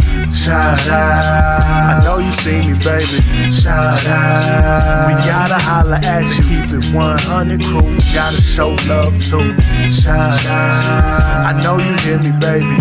Shout out, I know you see me, baby. Shout out, we gotta holler at you. Keep it 100 crew, gotta show love too. From the fans in the stands to the follows on the gram. Thanks for your support, showing love in the DM. We stay Spencer strong, fight together till the end. Now it's time to shout out worldwide friends and fam. The network that keeps it real, 100 crew. So many in the world that I gotta show love to. For some, this part signal show is at its end, but for me it's so important to thank the charter members and the fans. Built the network, speak the truth through the tape. Never run around the truth, no narratives we create. Set them straight, no bubble screen on 4th and 8. Claudio Jane getting nervous cause keeping them up too late. That's it, no more to say that get the shot of vital. But hurry up cause the postman's getting homicidal. Shout out, I know you hear me, baby. Shout out, I know you see me, baby. Shout out, we gotta holler at you. Keep it 100 crew, gotta show love too. Shout out, I know you hear me, baby. Shout out, I know you see me, baby. Shout out, We gotta holla at you. Keep it 100 crew. Gotta show love too. The network that keeps it real. SPENCERSTRONG. I got it up. Yes, he did. He got it up. And we are getting it up to the end of the show. What a show tonight, guys. Chris, Emma, and Brett Maly. Brett fighting back like Garner Minshew to get his internet. I gotta be the first one to do a shout out. I gotta shout out my wife for putting up with me, cursing a blue streak, ranting and raving about our internet connection, and taking over the living room. So, thanks, sweetie. Good. I'm glad you took the first shout out rep. You deserved it. And I just want to thank you, though, in all honesty, to your face, for all the support you had. I know you had a very difficult year, almost like all of us here. And you are in a great spot now. We persevere together. You are, just as we say, family here at TTNL. I'm so glad you came on the show tonight. Well, thank you. Sometimes you got to have the lows to really appreciate the highs. So it's going to be a great year, and what a way to start off the year, sitting with some of my best Bears buddies. So appreciate you guys having me on. We love you here. Claudio the Barber. Yes. You have a shout out. Shout out to you, Brett, right off the bat. You gave us a Thanks, great Claudio. drop with the Jeepers Creepers, so you'll be forever on the show. There it is. Could be a new song. Cool Kennedy's already working the beat. I did like the original movie, Claude, the Jeepers Creepers. So yeah, I'll make it quick. Obviously, shout out to everybody here that makes this happen, everybody behind the scenes, the fans in the chat. Everybody's always great. All you regulars, you know who you are. But I got a few new ones here. Jimmy Bryant, he was saying what's up to us with the fantasy show. He liked it, so thank you. Cornelius Squalls, making a lot of good comments. T Tory 81, another one making some good comments. And then Ryland Jacobson, he actually said it's the first time watching live. He wanted us to shout him out. I starred it, saved it. That would be Dylan you're talking about. Oh, Dylan, my bad. I wrote down Dylan. Yeah, it looked like an R, but Dylan, yes. Dylan Jacobson. Shout out to you, bro. If you're not watching it now, watch it later. There we go. Dylan. Peace out, Brett. Later, Brett. Dylan Jacobson. There you go. There Brett you go. bounced. Brett bounced. I think so. Or did his internet give out? He went sideways again. Did he? Yeah. Oh my God. Yes, he's No, back. he's coming back. Listen, as soon as we thought you were good, your internet back goes in. out. Well, at least I made it all the way to the end. Yes, you did. I was going to come back with a black eye. So I was like, God damn you, Brett. This motherfucking internet. I know. Can we get Sure some thing, your wife fiber pulling up the fucking internet cord? Get the Yeah, fiber, kid. She's holding the box up high. So, She's holding some the foil on it. Hey, don't move. Get the Linksys, honey, and hold the ear this way. Someone's calling. Did we do the over under? Did we do the over under of Brett sleeping on the couch tonight? It's pretty high odds, let me tell you. Hello, how you doing? Listen, Is your car the what do they call you for, Jackal? Oh yeah, the warranty. My warranty. The warranty, expired. yes. Your warranty expired on your car. Oh my God. Yes. Ivan Vargas. I'm gonna shout out AB for getting Brian Urlacher, locking him in for next week. That's a huge guest. That's big for the network. I'm gonna go ahead and give AB a big shout out for that tonight. I'm not laughing at that shout out. I was laughing at Mark Alisea. If you're listening, Jeepers Creepers, this internet totally made me laugh. Acevedo, get that T-shirt out there. Totally get that T-shirt on TTNL.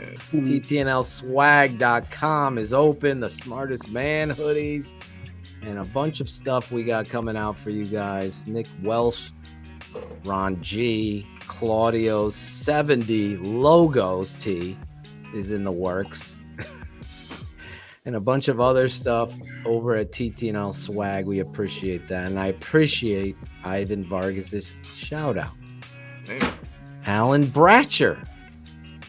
Well, Claudio, you stole my Dylan Jacobson one. Shout out to you, Dylan. Awesome job. Glad you're here, man. Glad you can watch live for once. But my big shout out, I'm going to go with my buddy Bullets here and wish Jack Baller a happy birthday. Absolutely. There you go. We all love you, buddy. Hope you had a good Philippines birthday, man. Doing it like no other. And shout out to Ted Phillips for finally retiring. Finally. Yeah, you took my shout out. Oh, my bad, man. That's all right. Finally leaving us after 40 long-ass years. Have a great retirement. Go the hell away. Millhouse. Do the opposite of Hall & Oates song. Never come back. Yeah. Go to Please. Wisconsin. Yeah. Help their team out. Buy a piece Go of get paper. Aaron coffee. Yeah. Chris Jackal. Shout outs.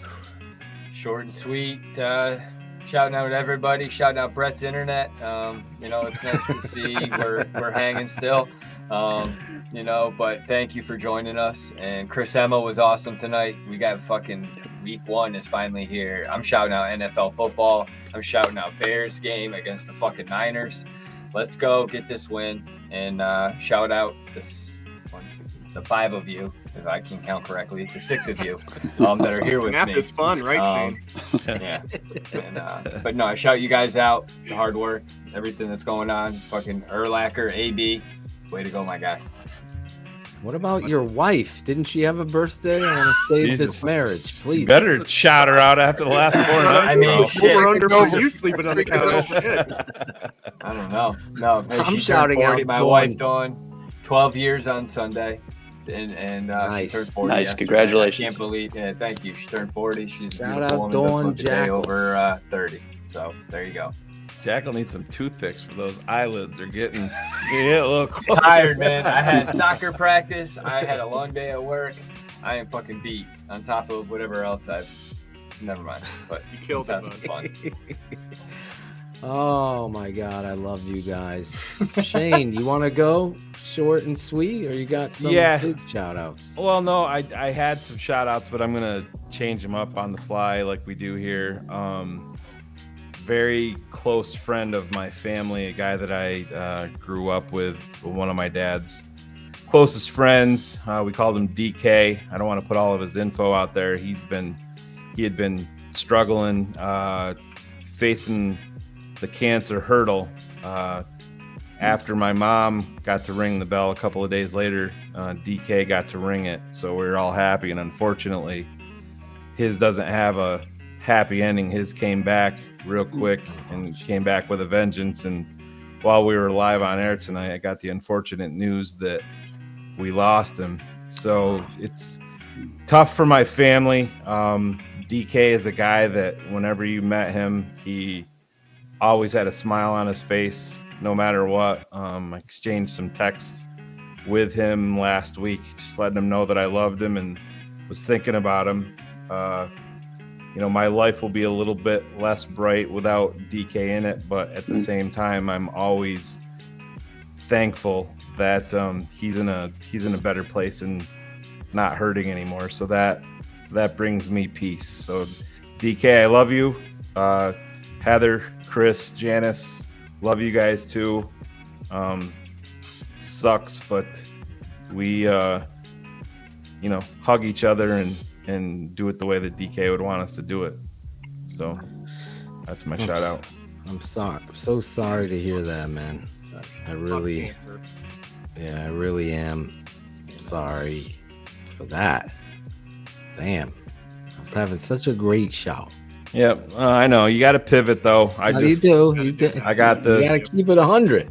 I got the news literally 38 minutes ago, and it's not unexpected, so that makes it. But it's still, there's family and friends involved, and somebody that's been around me my entire life. And DK was a guy that faced his demons head on and defeated them, and he fought the good fight, and just in the end it happened to be too much. But I'm a better person for having known DK, and like I said, I'm thankful that he's not suffering anymore, because that's if you've ever fought this beast or had anybody, and I mean, no family escapes it. Unfortunately, it's terrible. So rest in peace, DK. Rest in peace, DK. Shout out you, Shane, for not only speaking your truth, but doing that in the manner and carrying on with the show and everything to your family, everybody. I wanted to shout out everybody here on the panel, including my man Jeepers Creepers, Brett Maly. That is totally going to be a drop on this show as we move to the season. And you're a tremendous friend, and I never had the pleasure to meet you personally. It's one of the good things about the technology is you get to meet some people, and whether it be Facebook or this, and having a platform like this is amazing. So I'm glad you're part of this. You guys are family, and we'll make it happen. I mean, I'm here in Vegas. There's going to be more drafts, more, you know, big games, playoff games, Super Bowls. So we'll get you out here, and we'll show you. We're going to have a better stadium than you pretty soon, Brett. A few more years, right? I hope. The stadium here, I got to give the Raiders credit. They Damn right. It's awesome. It is really awesome. Yeah. Well, you did you were awesome tonight. And also Chris Emma, shout him out. Yeah. I truly maybe labeled him the rebounder because he does, if you pay attention, he comes back with a great counter question that makes my life better, because that's what I wanted to know after he didn't answer it fully. Shout out AB for not only stealing my shout outs. Millhouse, thank you for fucking leaving. I can't wait till Ted Phillips is gone and the Millhouse story is over. I say that in all truthful. I've never seen somebody carry on a position, except maybe a weatherman, that has been so wrong so many times. And it's no disrespect, it's just honesty. I just felt like he was a black cloud on the Bears for so long and continues to be. Whether the McCaskies think he's great or not, we all have that family member we wish we didn't have. At least I might. But we know about Ted. But AB also getting a shout out for Brian Urlacher coming on next week. I'm excited about that. All of these guys, the shows, the energy, the time that they put in. I had a shout out a father. We celebrate mothers all the time, but a wife asked me to give her husband, who's a huge fan of this show, watches BHL and Keepin It 100 every week, Nick Velasquez, his wife Olivia, shout out you as well, Olivia. Nick is a super fan of TTNL. Nick, happy birthday from all of us here. I'm glad your wife reached out to you, surprised you from Shane and Phil. Shane, can you wish Nick a happy birthday? Happy birthday, Nick. There you go. So, Nick, I hope you enjoy this. I'm going to shout out Alexander Miljan and his group, Chi-Town-Bears.com. They support TTNL big time. Go over there, check them out. I want to shout out my wife, who is so supportive, so honest, and so pure when it comes to the hard work Shane and I have put in to build something we've only dreamed about. And it's true. And those people, as we sit on the cusp of a 3-year anniversary that Shane always corrects me. Starting the third year. Starting the third year. It is surreal. You fans, you make this what it is. Obviously, me and Shane got to get ready every show to do it and be live and be the people. And no matter what we have going on in our lives, we have to be ready and prepared to know our truths. There's never a script. I want to shout out my wife for always keeping me in that line and that focus. I also want to take the time out to shout out Jim Larison. Shane said something the other day, and it sparked me in a way. We talked about him big balling on his bets. But if there was anybody that has shown the kind of compassion and leadership and just generosity beyond anything, never asking for a cent to help direct us in a direction where this network, this franchise that we're building with all these shows wouldn't even exist without the last two people, Jim being one of them that I shout out. So as we begin this third season, I wanted to shout those two people out. And last but not least, I had a shout out for Jack Baller. I know it's his birthday, and Bullets had to DM and ask us, Bullets, you're an amazing, good dude. And shout out, happy birthday, Jack. We appreciate you. I'm not a hater. Although me and Shane get labeled a certain way, we're always going to call out the bullshit. The shitty show, the shitty take, the shitty analysis. If it's insert a name on our network so no one gets their feelings hurt, if it's them or another network or whatever, I'm going to call it out because that's what this show is built on. If you don't get it, get the fuck out. That's what it is. It's always been built on the integrity of keeping it 100. Don't write a fucking narrative, blog boy, about the Bears. I'll never change that. It'll always be that way. And Shane will know that, and he agrees with that too. I'll always be fiery and passionate. And tonight I'm excited about the season getting here. So happy birthday, Jack Baller. Shout out to you, Logan, for helping change a person's life. That's what I meant. I'm not a hater. I see somebody living their best life in Jack Baller. And of course, I love the beach, but I love what it is. Nunu Johnson. He was in the hospital. Nunu Johnson. Yep. You're in the hospital. He was, yeah. For 26 days. Holy crap. Now he's out. Shout out to you. Welcome back, Nunu. Welcome back, Nunu. I'm glad you're here. I didn't know, Nunu. I would have been shouting you out and making sure a positive energy is sent to Nunu. Do that. Shout out all barbers. How about that? That's right. Fucking make more money cheating on taxes. No, I'm joking, Clark. Hard work pays off. What do you want? Nobody takes more shit than Claudio, and I love it. I love the fact these guys live for this show. That being said, for everybody, this is the weekend where you take that deep breath, and maybe your neighbor is cutting the lawn and it just smells a little bit different. It might be hot on Sunday. It might rain on Sunday. Whatever it is, football and the Chicago Bears are back. So no matter who, Ted Phillips, George, whoever's running the team, finally, the Navy, orange, and white plays on Sunday, and I can't miss a goddamn second of it. And that goes no matter who's coaching. But I've never been more excited for a season than I am now.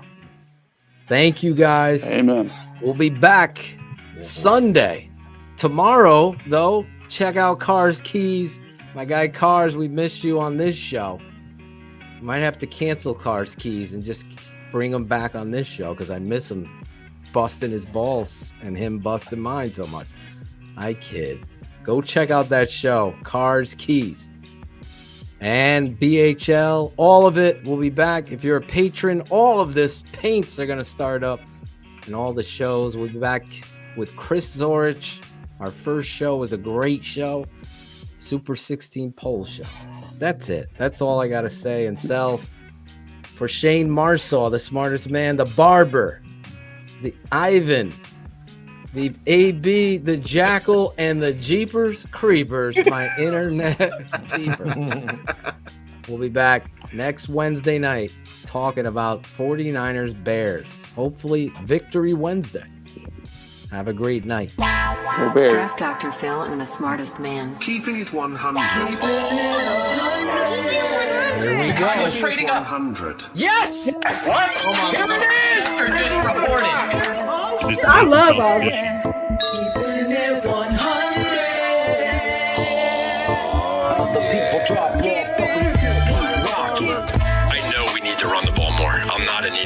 can only imagine the smells coming in that thing. Keeping it 100. Then let me do what I hired to do. Open competition. Keeping it 100. The smartest man. My Chicago Bears select Justin Fields. I know we need to run the ball more. I'm not an idiot. Let's throw curls, curls, curls. Keeping it 100.